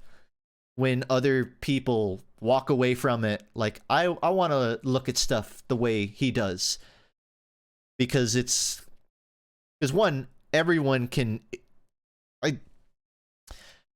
As someone who started off my YouTube career as a clone of another YouTuber, I think it's an infinitely valuable learning tool for someone to do that kind of thing. And I think it's a very empowering experience to be on the other end of it now. Going from someone that has been influenced to having some of it. I don't know, it feels full circle for me. It makes me feel like a part of something, I guess. But I'm getting a little too preachy and high soapbox about it. It's cool. I think it's cool. That's it. I think what I was trying to etch at is, like, some people get shit for imitating. If we're like, you're just trying to be someone else. And sometimes that is the case, but I think there's a lot of context. If you're looking at someone that's just starting or they're a little younger, they're obviously iterating to find their voice. And I think there's nothing but beauty in that. And I think you can view it both as, like, an imitation of something and as the burgeoning seeds of something that can become beautiful later when they find their own style, I guess, which I still work every day to do myself. I think even now a lot of what I do is just looking at people I like and mashing together qualities of them. Here's the secret to being creative. You just mash together qualities from enough different people and sources that no one can identify it as one place. No one can be like, oh, you're imitating this one thing. It's just so many things that it almost is its own new identity. That's what creating is. It's just chewing up a ball and spitting it out and then chewing it up again until no one knows what the thing you started chewing looked like. That's what being an artist is. And I think I'll leave the stream with that. Thank you for the birthday wishes, everybody. Thank you for the subs, the chatting, and anything you've done. The lurking, any level of support you've given me. I appreciate it. So, if and when I stream, I will put it in my Discord as an event, and I will tweet when I go live. I'm not going to sit here and tell you what days they are because I'm not consistent on that word, but I am consistent on... well, not much, but I'll try to be consistent on the events and all that. So if you want to know when I'm live, that's where to find it, or just on Twitch, I guess. Anyways, yeah, if you weren't here at the beginning of the stream, I have a video coming out in the next few weeks. I'm thinking 3 weeks from now. We'll see if it's earlier or later, but I'm pretty sure by the week of the 19th it should be out. And I will definitely stream again before then. And we'll see at what quantity I do. But yeah, thank you. I am probably going to go eat a slice of my birthday key lime pie and get some rest. But bye-bye.